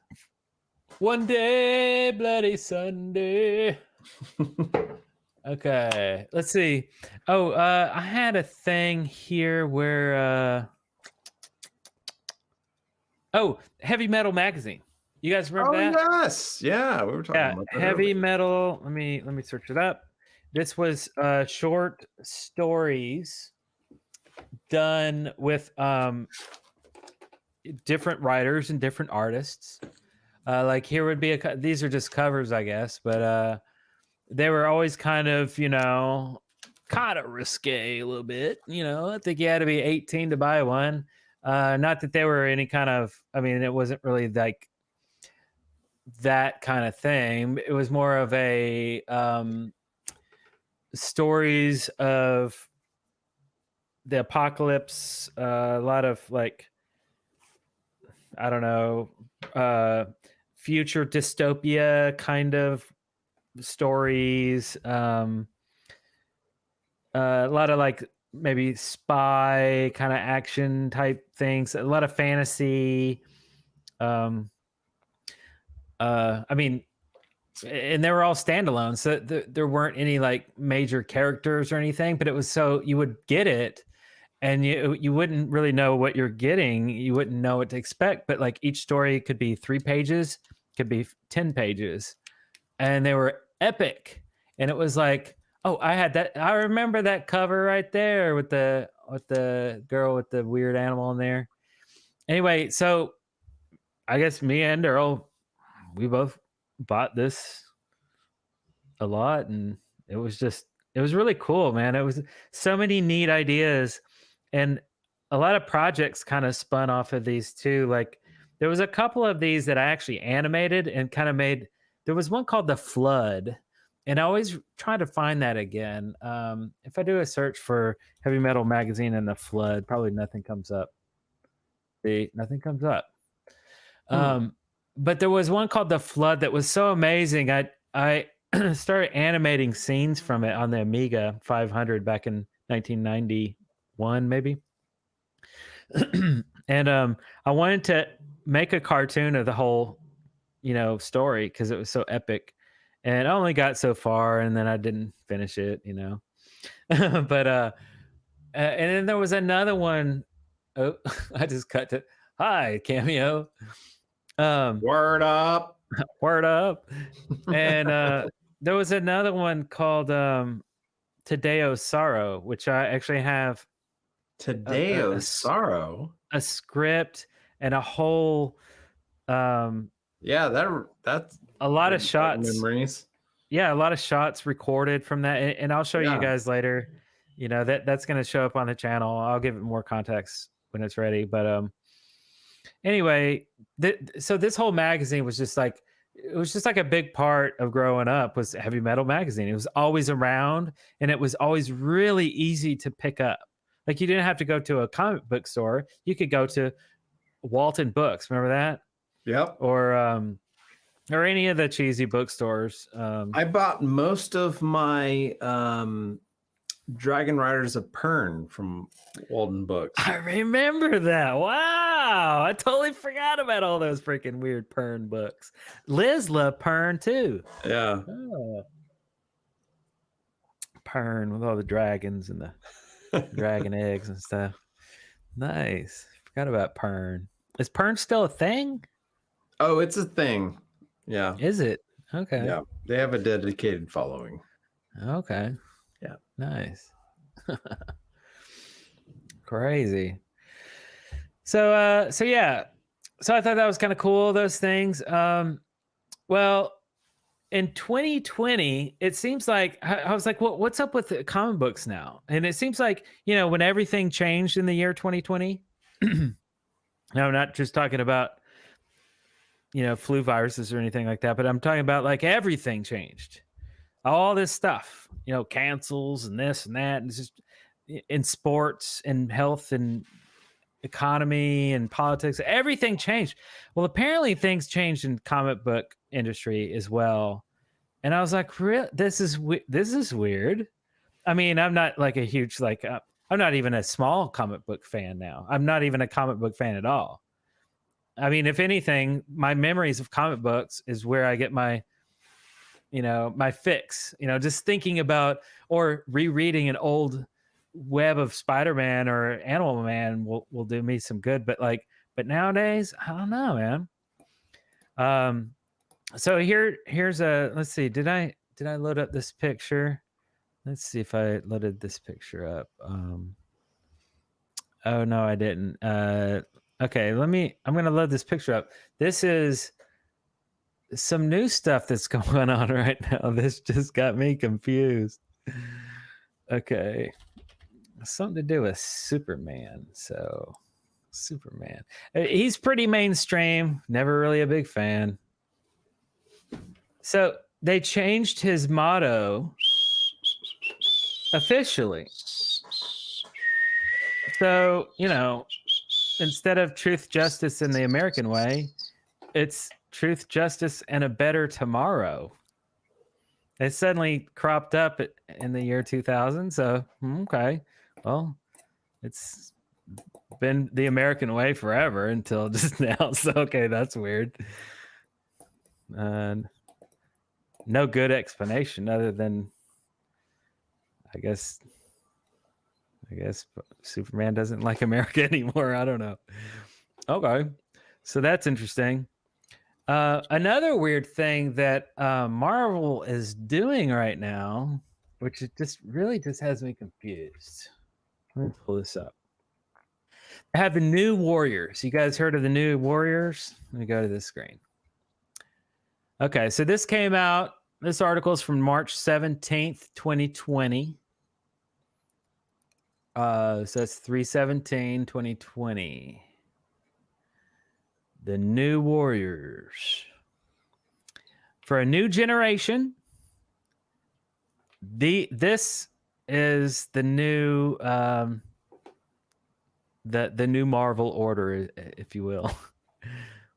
Let's go down here and meet the New Warriors. Okay.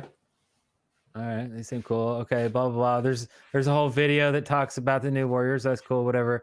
But they break it down, which is great. First off, you got screen time. All right. For one thing, the word screen time, what does that mean to you? Like, how much screen time? You're only allowed so much screen time. Maybe as a kid, right? Maybe a parent is trying to limit your screen time. Sure. I don't know. A meme-obsessed super teen whose brain became connected to the internet after becoming exposed to his grandfather's experimental internet gas. Now he can see augmented reality and real-time maps and can instantly Google any fact. Does that make him effectively a genius? He sure acts like it does. I can effectively Google any fact. I mean, okay. That doesn't make me a genius. Right. So we're just looking at, what the writers at Marvel think that can connect to humankind at this moment of time. And this is the kind of characters that all of their research and development has come to, is that we're only we're internet drones, so we need to have someone who can connect with other internet drones, right? Like, okay, all right. Anyway, let's go down here to Snowflake and Safe Space. And Really? That's not a joke. It's not a joke. Snowflake? It's real. They have a character named Snowflake. They have a character named Snowflake. Okay, so usually Snowflake and Safe Space are, derogatory terms that, one spectrum of the political aisle likes to call the other end of the, but it's just politic fights, whatever, right? Okay, Snowflake. But let's see let me zoom in on this. What do they do? Okay, so they're psychic twins. All twins are psychic, but we're psychicer. Snowflake, a cryogenic, can materialize snowflake-shaped. Okay, basically, she throws ninja stars. See, in her chest, it's a little snowflake. It's a ninja star. That's it. She throws them, and you die. She's got those at the ready. Yeah. Yeah. Okay, let's go to Safe Space. So Safe Space can conjure like shields and stuff so that he can be in a safe space. That's basically what. Pink shields. I gotta say, Fear of God 777 has nailed it. Oh, what did he say? Meanwhile, back in the 80s, never mind all this. I mean, meanwhile, so back when things were normal. So anyway, yeah, this is happening. Okay, let's go down to here. This is the only cool guy from the New Warriors. Continue? B negative, like typo negative. He's a blood type, right? So he's a cool vampire, maybe kind of retro, maybe sort of kind of with the I don't know, the outfit and the hair and the pink maybe. And it says a teen living vampire exposed to Michael Morbius's blood as a child in a rogue but life-saving medical procedure. He still ages like a regular kid, but has all the abilities of Morbius. He's also obsessed with all the music and attitude of a classic long past decade like the 90s or the 2000s. So retro, the 2000s. The world is a vampire, and so am I. World is a vampire.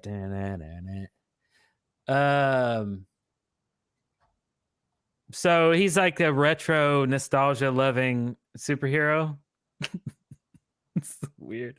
So that way they could talk to the people that are a little bit older that enjoy the younger stuff. No. So it's like too much safe space and snowflake and screen time. Let's get an old timer in there. No. Is that weird? Okay, let's move on. Trailblazer.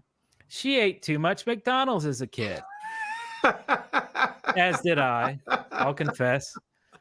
Okay, so what does she do? A regular kid scooped up into a world of teenage superheroing. Her magic backpack is actually a pocket dimension and seemingly infinite space from which she can pull out her useful or random objects. It's also not under her control. She claims to get her power from God, but not the God you're thinking of. So she's a Satanist. I don't know what's happening. Great. It's very weird. There's more paragraphs here, but I don't really care to read them.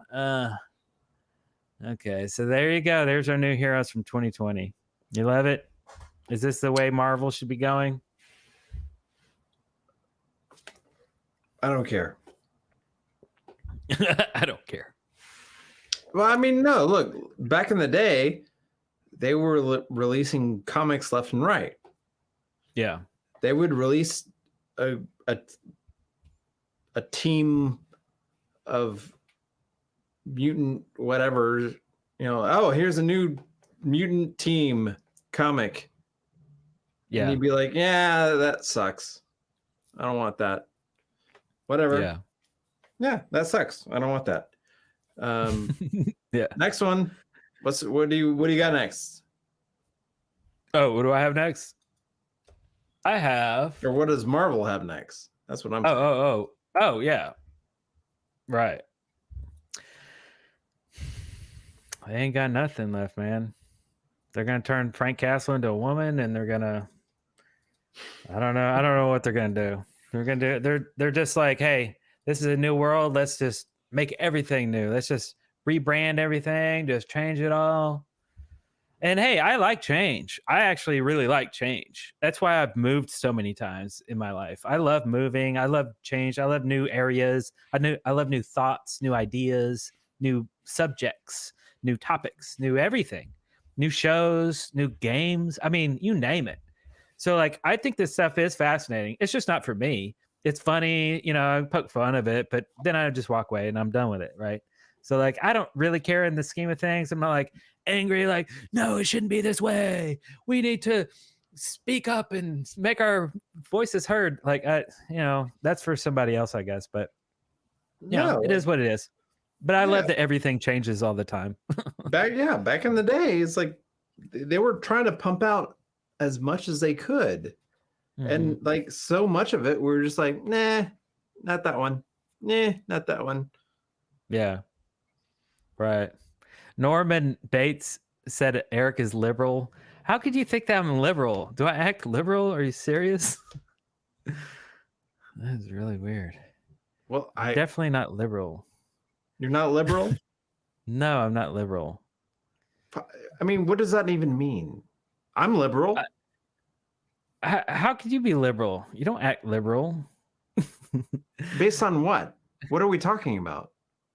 I don't know. Just the way you think or say things. I don't know. So that's back to like define liberal. Picking a side. Right. Because the other side is going to augment the definition so that, you know, in order to attack, right? So liberal means like broad speaking, right? Like well, you have to break it down to like the sides. You have a game being played. You have liberals versus conservatives. I'm neither. I'm not a conservative. I'm not a liberal. Whoa. That sounds like politics. Right. It is politics. I have nothing to do with politics. Oh, then tell them that. They're saying I'm liberal. I'm like, I don't have anything to do with politics. I'm not playing the game. I'm playing a lot of games. I'm not playing that game. The word liberal has nothing to do with politics. Neither does the word conservative. Well, but they've changed the definition, so now it does. I don't give a shit. I don't care. I don't care. Sneaky thing.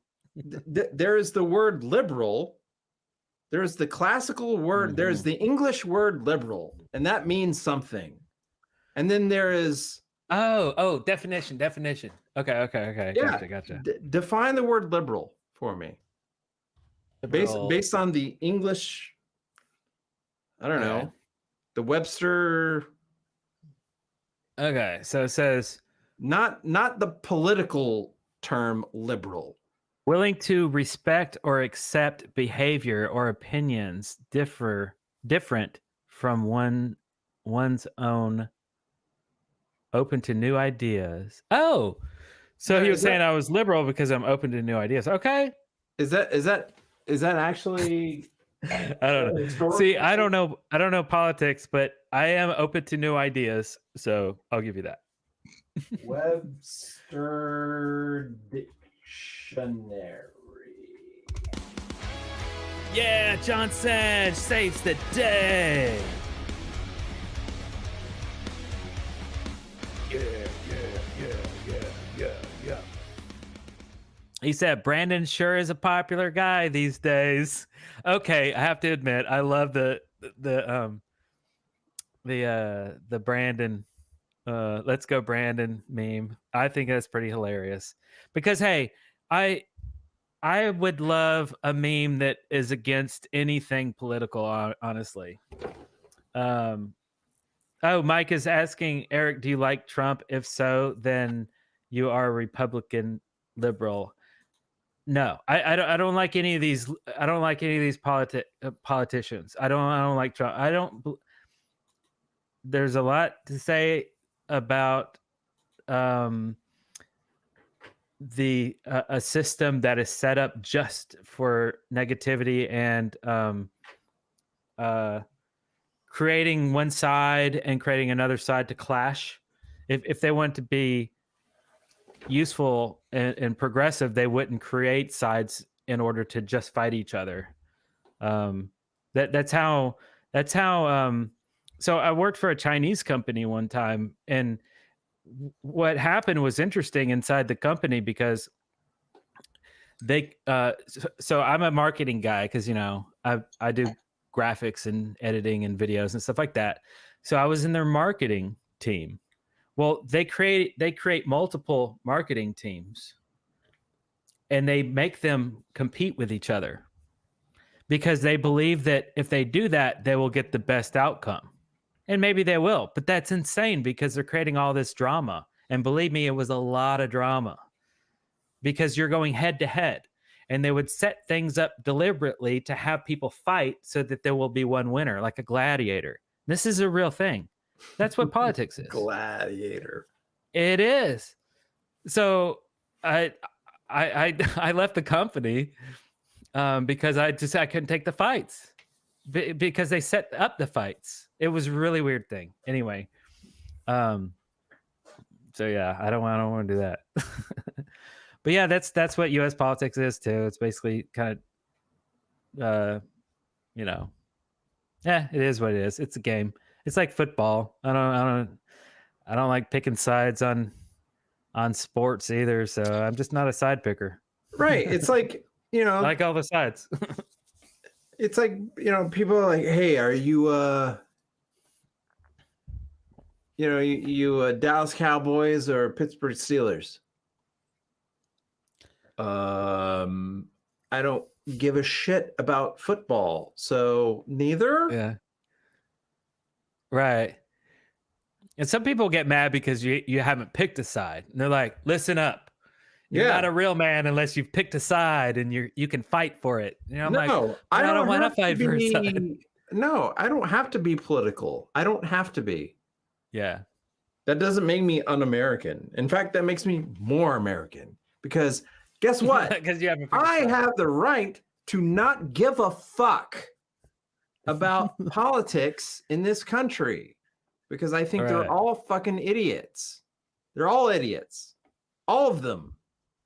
They're all fucking douchebags. They're all trying to support their own sides. They're all trying to get ahead. They're not whatever. Politics is bullshit. I don't want anything to do with it.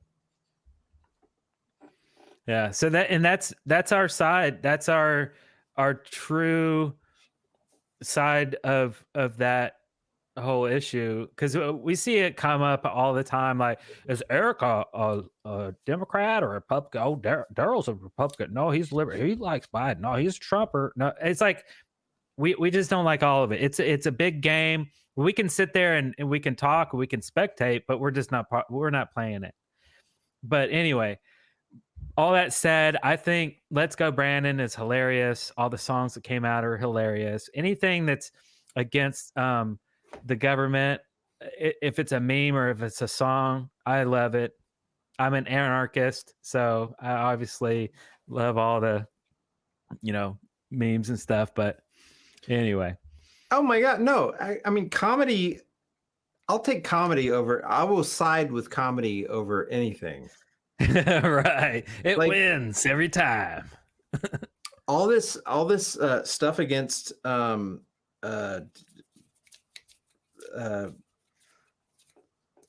mean, there's the whole backlash against all kinds of comedians nowadays. Yeah.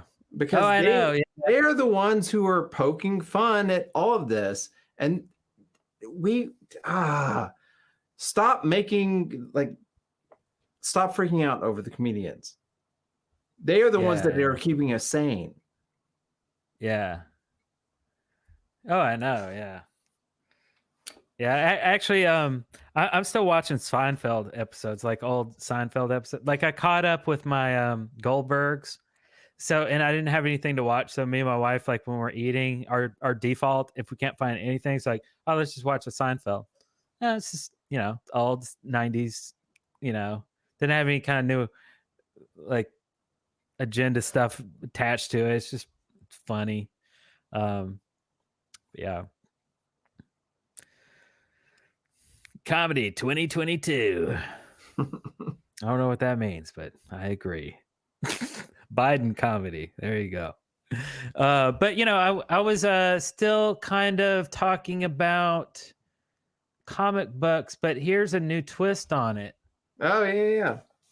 A twist. Here we go. What's up with the comics? Okay. So just a couple of years ago, 2016, this article's from Motley Crue gets a freaking comic book and it's epic looking. So, okay, let's scroll down. A lot of text here. Let's just look at the art. Okay. So it's actually it's not super not Todd McFarlane level, not a lot of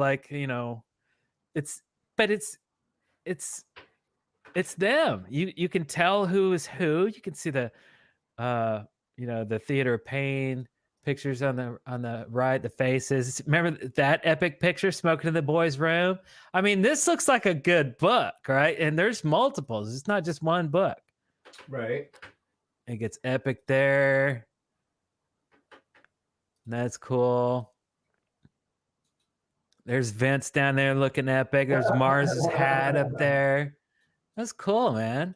Here's a cover. All the covers look great. This is by Storm Entertainment. You can look them up. Yeah. You can buy these on eBay now. Look at that jacket. That's awesome. What does it say? Living the fast life. That's sweet, dude. And that. Oh, that's not the greatest painting and picture, but you know. No. But you can tell who's who. But yeah, man. That's pretty cool. And then if you do a little simple search, there's a couple of things that pop up that I thought was interesting. Okay, here's some covers. Let's see. Okay, that might not be safe for YouTube, maybe, but let's see. Let me click away real fast. But anyway, but yeah, man. Yeah, Storm Entertainment. I don't know what this is. I'm just clicking on random stuff now, but yeah, it's pretty cool. And then it got me thinking, hey, is there other metal comics from the 80s too? What about Guns N' Roses? Oh, what's that? Like a graphic novel? Flash and gun. Right? Wow. It says comic issue 1, June 89. Todd Loren. I don't remember any of this. I mean, it looks great though. Look at that art. Slash is sitting on that skull. That's cool. That's a little shabby right there, but oops. But anyway, yeah. So, oh, here's a collection. Oh yeah, and of course you got Kiss. So me and Darrell got some Kiss comics. Yeah, you were big into getting Kiss comics back in the day. Yeah, we had bought some from Florida. See, is there a Metallica comic book? Oh, what is this? Oh, rock and roll comic. When was that? 1989? Wow. Somehow it's familiar. Just rock and roll. Rock and roll. Huh. Okay, well, I guess Metallica did too. I mean, there's a lot of comics out there that just I had no idea. Oh, hey, check this out. Ready? Let's see if there's a Winger comic. No. Nope. It just wants to show us amazing stories for some reason. Okay. She's only 17. Who else would be good? Striper might be good, huh? Oh, Striper. Come on. Striper comic, but it just seems like they might. Yeah, look. Oh, wait, no. This is just fan art. Death Squad. No, this is like album covers and stuff. The hell with the devil. Megadeth comics. Whoa. Is that real? Variant. Oh, Variant comics. Oh, dude, that's worth $175. Dave Mustaine signed it too, so. Wow, Variant comics. So Variant did a bunch of kind of more high-end type stuff. Deathlock, remember that? Or Deathstroke, I forget. One of the Deathstroke, yeah, I remember Deathstroke. But Variant did some really, really cool stuff. Their stuff was always $1.75, so it was always a little more expensive than normal comics. But now it looks like they're $2.95. Dang, $3 a comic. That's crazy. Weird. Yeah. Comic books. Comic books, dude. Comic books. Comic books, dude. Yeah. Yeah, man. Man, I gotta pee, even though there's no break. So if I go and pee, Darrell, I'm gonna come back with something most excellent. Remember those excellent pictures I was showing at the very beginning of the show that showed Darrell as a young man and as an old man? I have one more set. I have to see that again. I have kept. Oh my God! I have kept the best for last. You're killing me. And it is the most excellent. But I have to go pee first. All right. So you're gonna have to come up with something. It's only gonna take a few seconds. I'll be right back.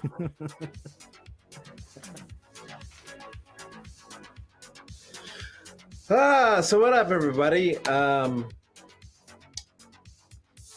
What did I name the cat, Baby? Oh, Mandy. Baby is actually the ongoing name, but his official name is Franklin. Franklin Delano.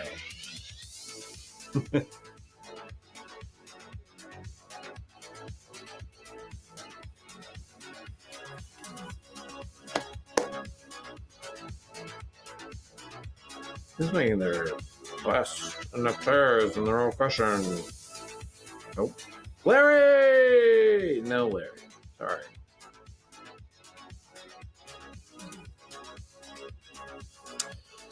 So yes, the kitten, our older cat.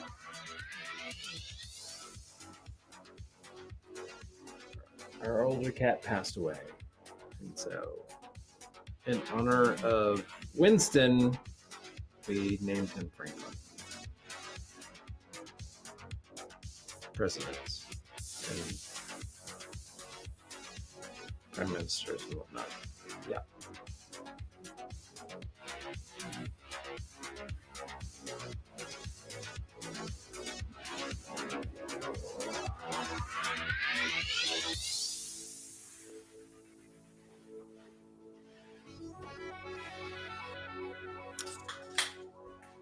Oh, I think Eric's coming this way.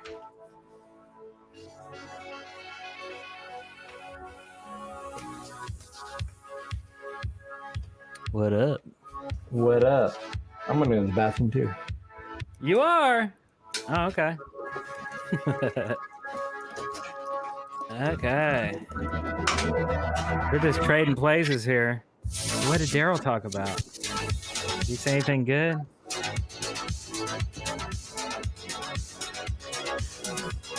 Winston. Was he talking about Winston?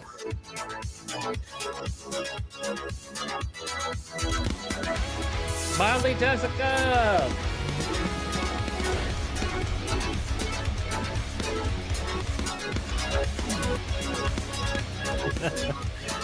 Oh, thank you, Jessica.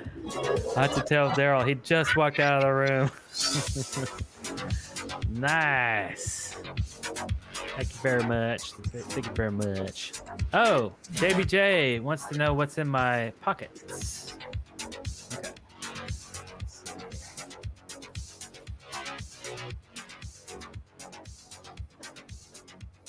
I have one wallet. It's a Spider-Man wallet. And that's it. I usually have my phone in my wallet, in my pants, but it's right there. So yeah, that's it. Just a Spider-Man wallet, and that's it. See my little. Is it a bifold? Is what it's technically called.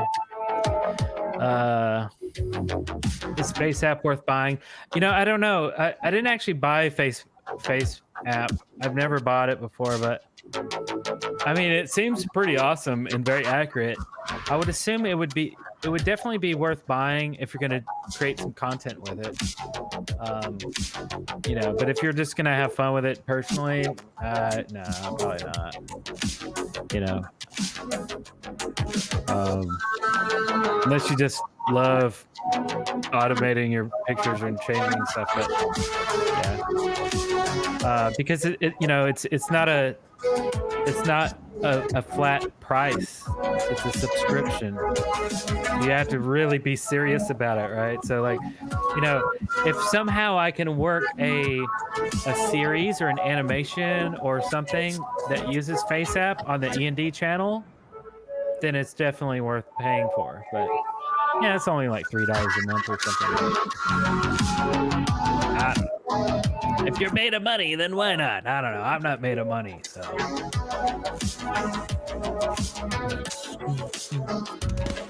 Hey,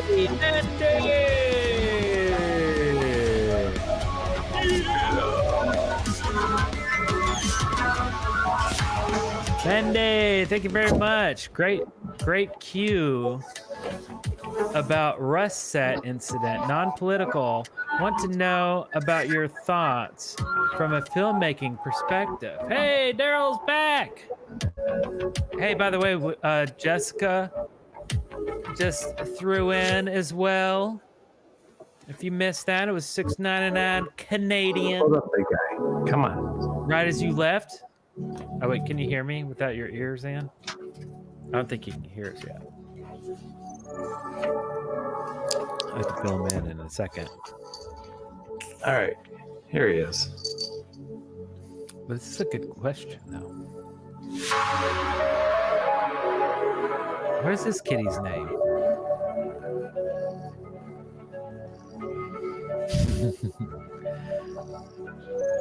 Larry won his first case.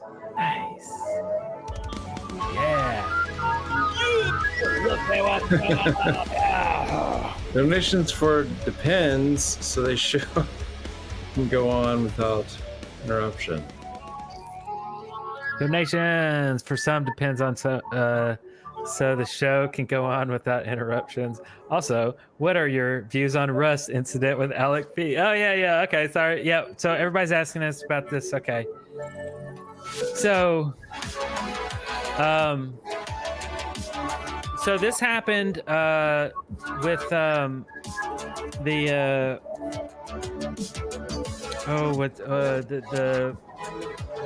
Crow back in 97, was it?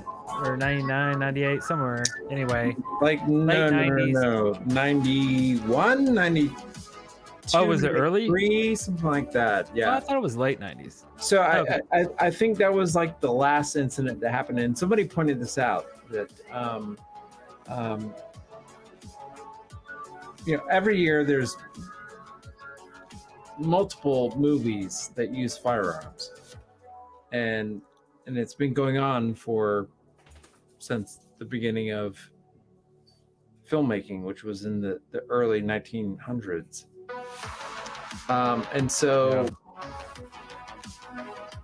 this is the first incident involving a death. 1994. Yeah, in 30 something years, right? Yeah. First incident involving a death with firearms on a movie set in 30 something years.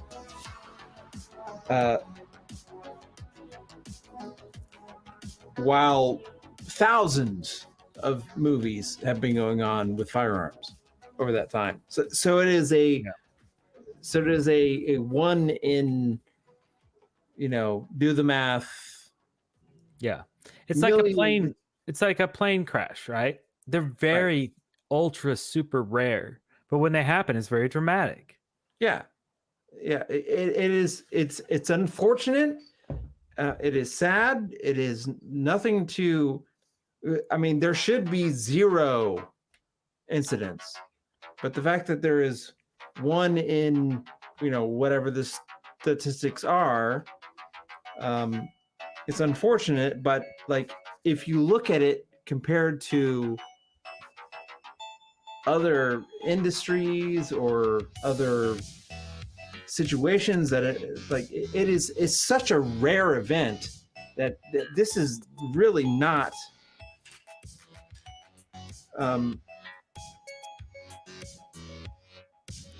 precautions are made. Yeah. This was a fluke. So, wait, say precautions are made again. He sounded like William Shatner. Precautions are made. Yeah, he totally said it like that. Anyway, okay, continue. No, I mean, no, seriously. I mean, this is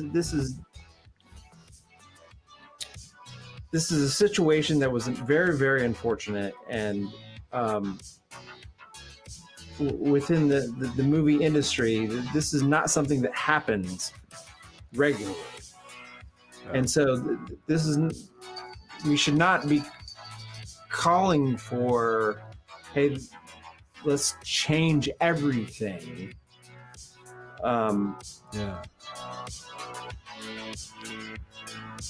This was a rare event where things went wrong. And within the context of this situation, you can trace where things went wrong. And perhaps, following that path line, those people should be held accountable to whatever degree. I don't know how legally or not. Criminally, I don't know. However, this talk of just completely changing the entire industry based on it. I mean, the world is full of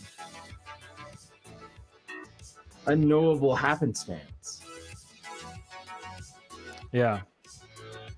So, I mean, I think the film industry has it pretty locked down as far as how things happen. I mean, this was an unfortunate happenstance, but I mean, that's unfortunately what it was. It was an unfortunate happenstance. Do you think it was an accident, or do you think it was some intentional thing? Nah, I can't know. I wasn't there. I'm not involved. Did you hear anything otherwise? Did you hear more information about innocence or more information about it being planned? Just wondering. I mean, yeah, I get it. What makes this noteworthy is the fact that there was a whole hullabaloo over the set, and how a lot of the entire camera crew left, and they brought in new people. But that doesn't make sense to me. It's like the camera crew left, the DP is still there, and she's the one who gets killed. That doesn't make sense to me unless it's... Yeah. I was like, is it one of those POV shots, or is it like a weird Sam Raimi thing where it's okay, so point it right at the camera. Or maybe just point it right above the camera, and then the DP was sitting there because she's operating the camera. Because when I saw the article, I was like, oh, somebody got shot in the set, probably an actor, probably a stuntman. And then I'm like, DP got shot. What? Yeah. I was like, that's weird. Were you at the camera? Was it a pointed at me? Why was the DP operating camera? Yeah, and I was like, well, if she's at Video Village, was it a point it randomly out somewhere, and you happen to be pointing at Video Village, and she happened to be... I was like, this is all weird. But yeah, I don't know, man. I mean, if it was an accident, accidents happen so rarely that this hasn't happened since 1994, and that's statistically okay. But if it was intentional, then it was perfectly executed, because what better place to do it? Me and my wife play video games all the time. We just played Hitman 3. We just beat it, right? We played it to the end, beat it, right? Well, in Hitman 2, we remembered something interesting about this scenario. The scenario was where you had to kill this actor it was a live play. It was a theater play. But one of the ways in which you could kill this actor is that you could sneak over to the prop room, and you could switch the gun out, the prop gun, with a real gun. And when you do that, you just let it play out. All you have to do is swap the prop gun with the real gun, and you're done. And then you can attend the play, and you can sit down and watch it. And when it happens, and when the final moment, when he's supposed to shoot somebody with a cap gun, actually kills a person, no one knows, because they're thinking it's acting. And you're like, Boom, did it. And you complete the level. Just a video game. I was like, dude, we looked at each other. We're like, Hitman, what? So, I mean, not that if it's, you know, that was just, I think the whole world is just a video game, but that's just me. Yeah, pretty weird. I mean, yeah, I don't know. I mean, whether it was some crazy conspiracy. If it was, no one's going to know because you have to have so much information to confirm all that. I mean, none of us have that. And like your crazy conspiracy was to kill her. This like, I mean, yeah, I mean, she might have been a talented DP, but like, she wasn't like enormous. Well, no, but it had something to do with Clinton's, the lawyer of a Clinton campaign that killed somebody. It was all political. That's what has the whole that oh fuels God, the, I haven't even heard any of that. right. So Like, you know, I'm staying out of that. It even goes back to the movie Hunt for Red October, and the murder happened in October. I love that fucking movie. Right, and the movie was about nuclear submarines in Minsk. Oh, because Russia. because he was fucking in that movie. Right, and he was in the movie, and it was about Minsk, Russia, and the DP's family was from Minsk, Russia, and he was in the movie. So there was way too many coincidences. That's what had the whole fueling. Right. I mean, that's, you know, it's either lots of leads and you can figure it out or not. But as an outsider, I'm a spectator. I don't know, whatever happened would happen.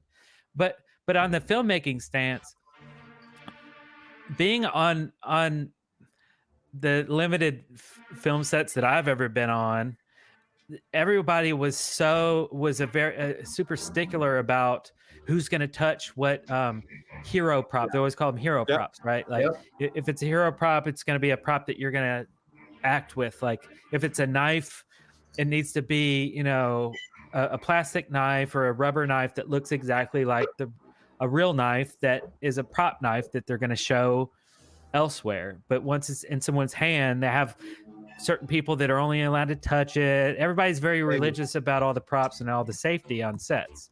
So as a filmmaking stance, I would say there was absolutely 0% chance that this would ever happen. There would never be a live round ever close to the set. Like absolutely not. Yeah. So in the fact that it happened, to me, just that one data point pushes me over to think, oh yeah, it was probably intentional.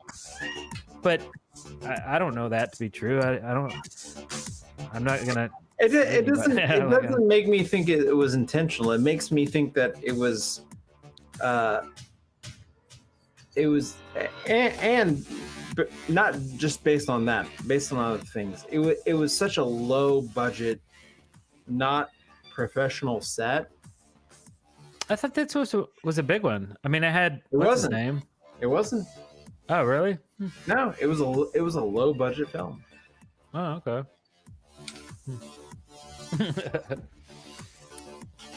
I don't know. It's weird. But yeah, I mean, it's certainly exciting. It's a exciting story to watch unfold, I guess. Not exciting. It's unfortunate. I mean, it was exciting for like a day. I forgot about it, honestly, for a while. And it's not that I don't care about death or anything. I think that a lot of this stuff is intentionally excitable for people to consume. So, yeah, pretty crazy. I got a new laptop. Hey! What happened to the old one? Oh, I remember what happened to the old one. Yeah, it got stolen. Story. It got stolen. Yeah. So I had a previous MacBook laptop. It got stolen, but it got stolen within the time period of like everybody was like, they're releasing new ones. So like, fuck, I can't buy the old one. because they're releasing a new one. Yeah. So they finally released it, and I pre-ordered it, and it came in. Here it is, the new MacBook 16-inch M1 Max 32 gig laptop. So what is the processor like? Like, is it? I don't know. Like, I don't know anything about Mac, so how do I compare this? Well, so it's more different than ever before, right? Because they've been running Intel Macs and this is their own. Yeah. So it runs native code natively. Like it's right in there. So yeah, they should have zero bugs. It's an ARM-based chip.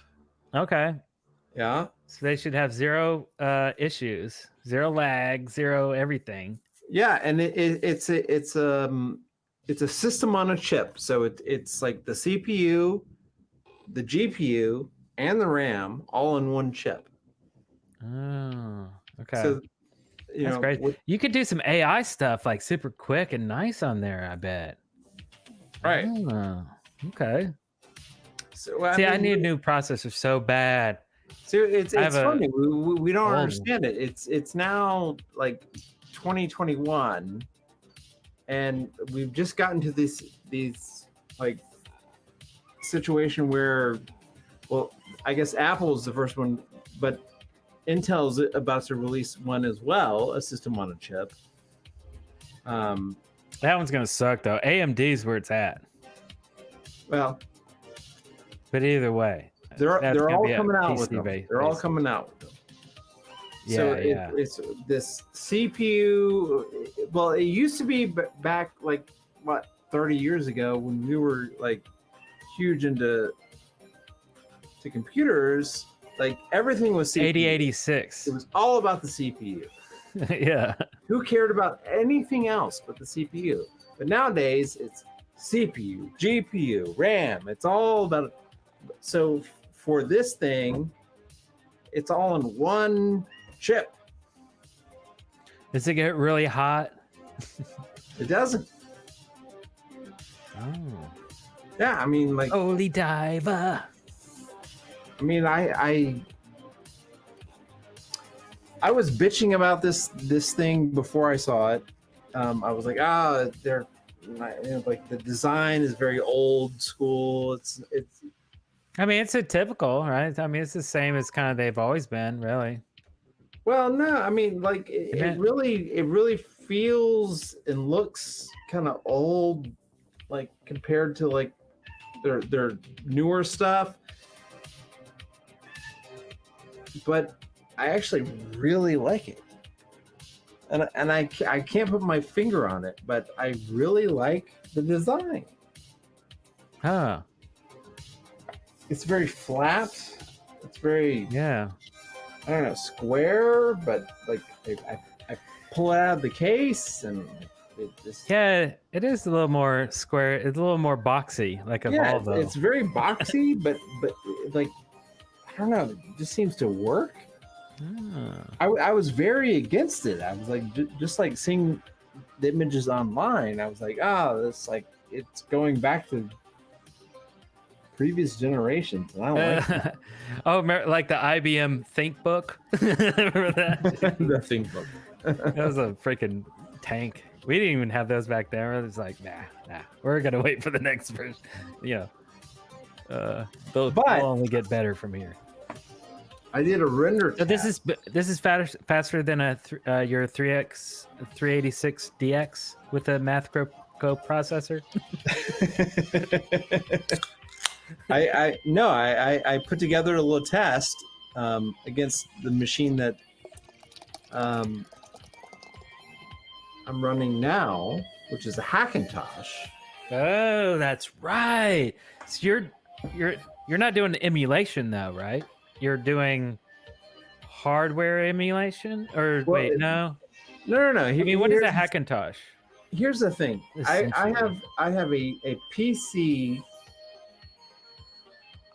with like an Intel chip, RAM, a NVIDIA. And this, it's a 1090. I don't even remember the graphics card. It's an older graphics card. NVIDIA? It's an NVIDIA graphics card, but it's 1080, older... 1070, 1060. I don't know. Something. No, it's older. Okay. A Voodoo 2? Wait, not that old. Not that old. It's a little after that. Yeah. Okay. But the great thing about that is, like, I can run like 1, 2, 3, 4. I've got 5 monitors running right now. Nice, dang, yeah. That's crazy. Well, I have 3. I've wanted 5. I want 2 more. Oh man, 5 is cool, dude.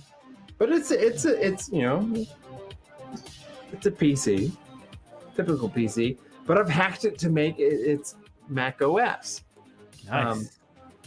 This thin little thing, right? I did a test earlier today. I set up some graphics. I pulled in some footage, some 6K footage, some 4K footage, some old footage from us from back in the day. Nice. I color graded all of it. I added some graphics to it. For 1 minute, bam, rendered it. On my system, it took more than 6.5 minutes. On this thing, 3 minutes. Ooh. Twice as fast on a laptop. Nice. Holy fuck. Now, if only this thing could run 5 monitors whenever I needed it to, then I would be like, well, then yes, we've gotten to where we can do this. Yeah. But the problem is I haven't been able to replicate that. Okay. Well, cool. Very nice. I mean, like, how do I get 5 outputs out of this little laptop? I don't know. I'm sure there's some YouTube video, some dude that did it, and he's like, I can't believe I did it, but I did. Check this out. And don't forget to subscribe and slap that like button. You know, you'll find that video, I'm sure. That's cool, man. Sweet. So I've been waiting over a year now to upgrade because the chip that I want to buy has not been available. I don't know why. Because of diseases. I don't know. It's stupid. Diseases. Excuses. That's all I hear. Can't buy a new chip. So yeah, man. I'm still waiting. I'm waiting for the Ryzen 9. It's a Ryzen 9. It's the top of the line. Rhymes too. That's why I need it. Because it freaking rhymes. I want that. And I want a new NVIDIA card too. I want probably second to the top of the line because I want to save some money. I'm not made of money, so. But you know, I only buy a computer about once every 5 years, so it's been over.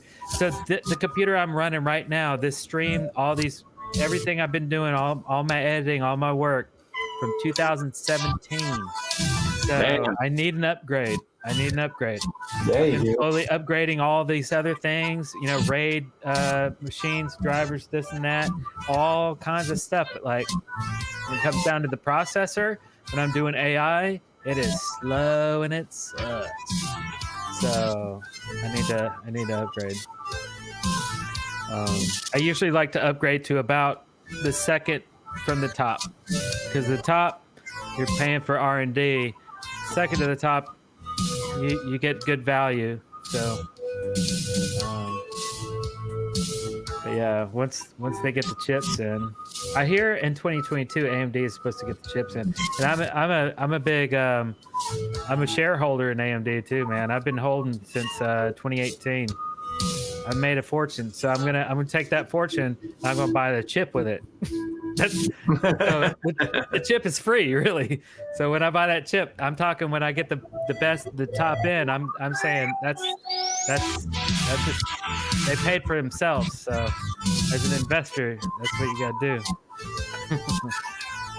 And one day I'm going to buy a Tesla with my Tesla stock, which is it's up there a lot right now, but I'm waiting for it to actually equal the Tesla car.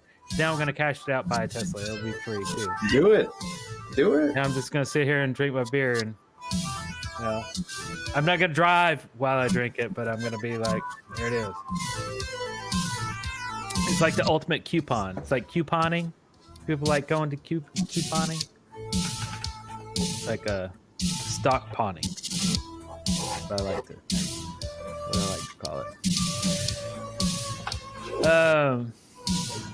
Are we coming in close to the end, sir? I think so. You know, one crazy thing I totally didn't do this week was change the credits. That's true. It's still written by... They're really good credits. So, yeah, they're pretty excellent. And we love all of you guys for hanging out with us this Saturday night.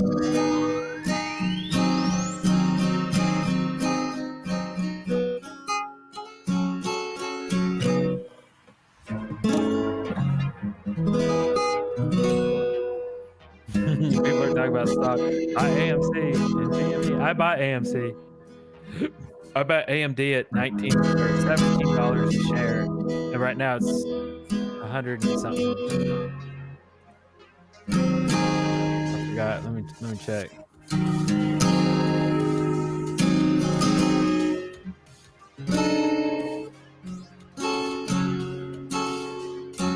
Oh yeah. $147 a share. I bought them at $17. Oh, well, that just reset the credits. So there you go.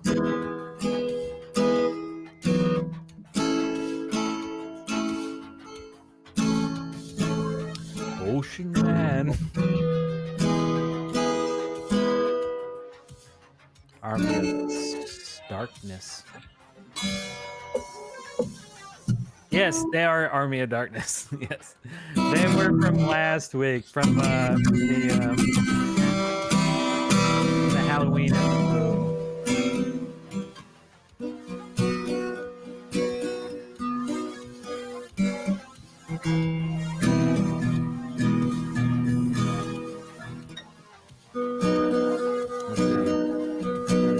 Look at the graphics on 3. So I'm thinking maybe this episode should have something to do with... Oh, you know what? Maybe the thumbnail should be me and Darrell really old at that coffee shop. I think that might get some eyeballs. You think so? Maybe we can call it something... Here, drop some ideas in the chat room about the title of the episode with me and Darrell being old. Maybe call it Old Farts. Call it, I don't know. Something.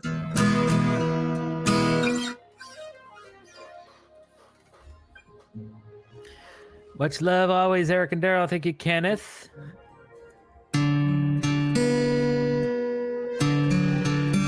Which stonks website do you use, Eric? I use, for charting, I use tradingview.com, and I pay yearly for it. There's a free version, but it's a chart, excellent chart. I've been using it for years, since about 2018, I guess. When I first started trading was about 2018, so I'm about that old in trading years, but I do it daily. Actively get on there and scalp, and I mainly sell calls. I sell options. I used to buy options, but selling is way more profitable.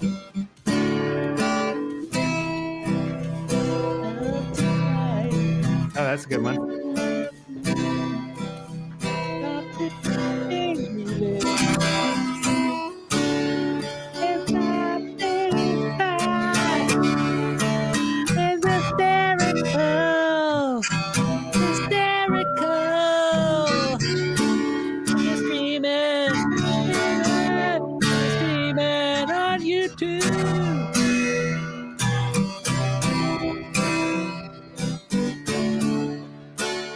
Yeah. Streaming Eric and Darrell live. Drinking beer. Ow!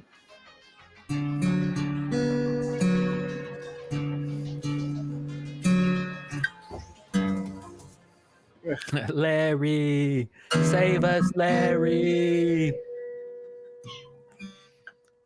Meow. My wife is still holding GME. Nice. I am not holding GME anymore. I am holding AMC. And I bought AMC on a pretty good dip, so I'm still in the plus right now. We'll see. I'm holding massive Tesla, though. I bought Tesla at $200. I have most of Tesla stock at $200. Now it's at $1,100. This is free split. That's gone pretty good. Night, Kenneth.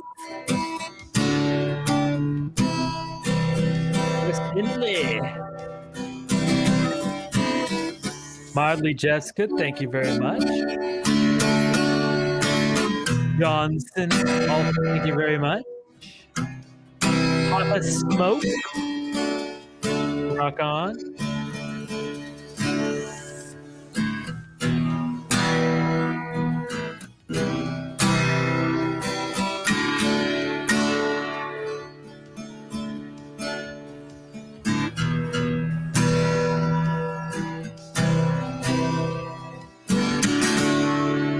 Darrell buttons.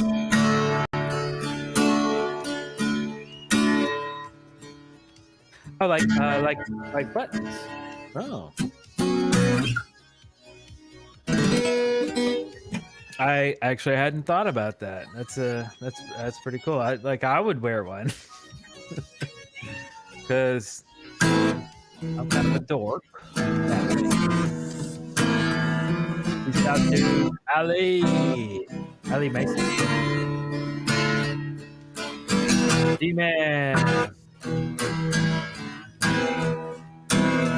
The Curious Case of Eric and Darrell Button. Nice.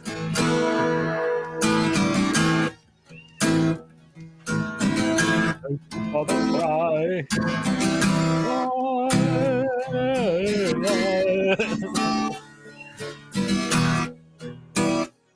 Cats.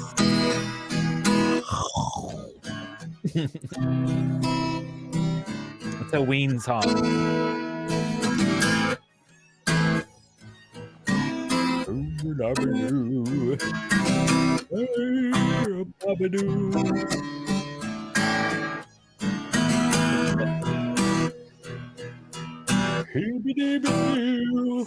Oh, and thanks to the one person who bought a t-shirt during the show.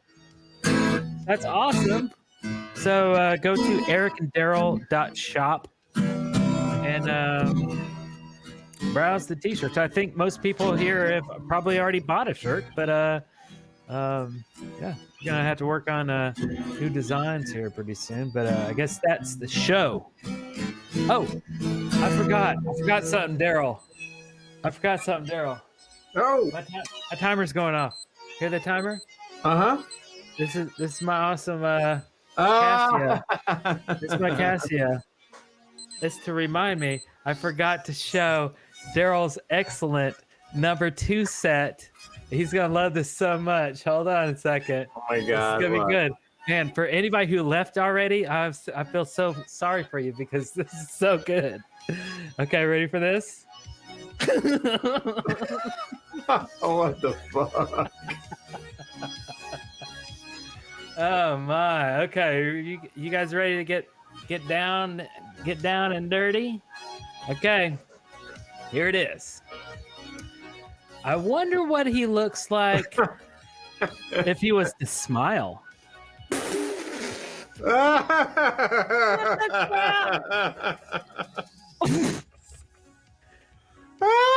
That's weird. That's an AI smile right there. What the fuck? It's a surreal. Even your eyebrow moved a little bit. What? Weird, okay. This next one is if Darrell ate too much McDonald's. Whoa. That could be you, Darrell. Weekend at Darrell's. Nice. That's freaking crazy. Can you imagine? I mean, look at that. Look at that weight he put on there. That's because he got those supersized fries. Okay, so this next one here. Let me see what the next one is. Okay, here it is. Here it is. The next one is Darrell getting a little bit older. With the freaking came aboard my ship.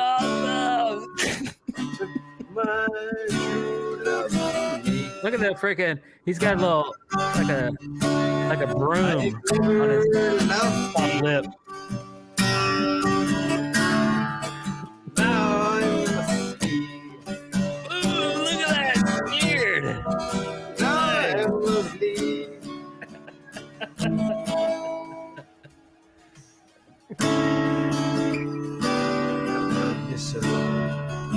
Oh man.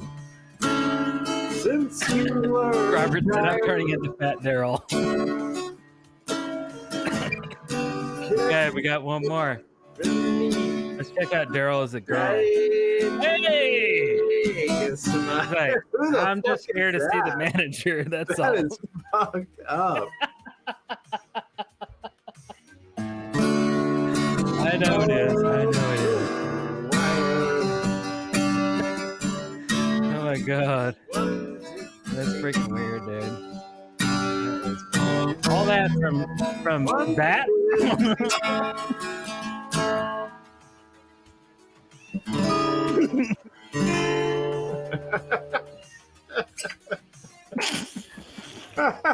What a very good weirdo.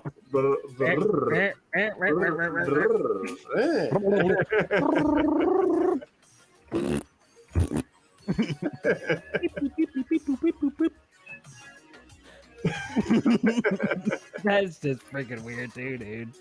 I mean, that's okay, I guess. Is that weird? No, it's fucked None of this is up. weird? That's fucked up. That's pretty awesome. That's not even close. It's like It's not even close. it's like some other person. It's like not even like remotely. Oh my god. Oh my. Like, where's the freaking hot God. blonde chick? Like that was me. Oh my god, credits. Okay, we're out. Thank you so much for hanging out with us.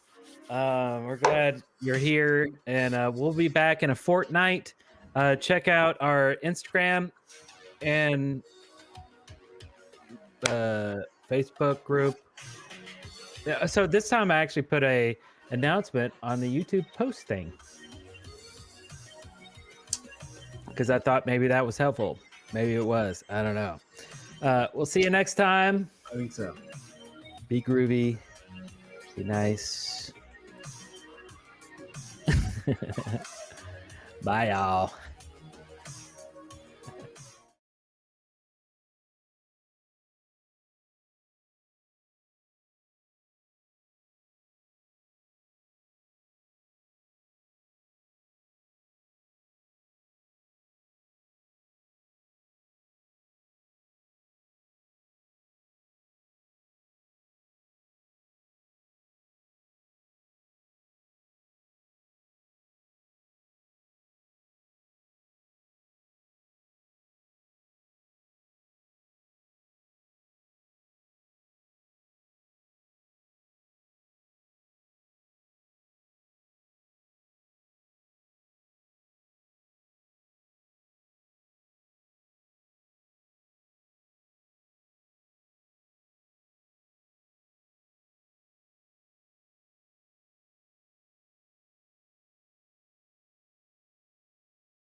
You're still here?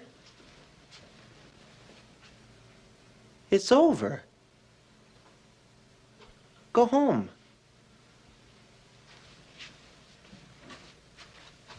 Go.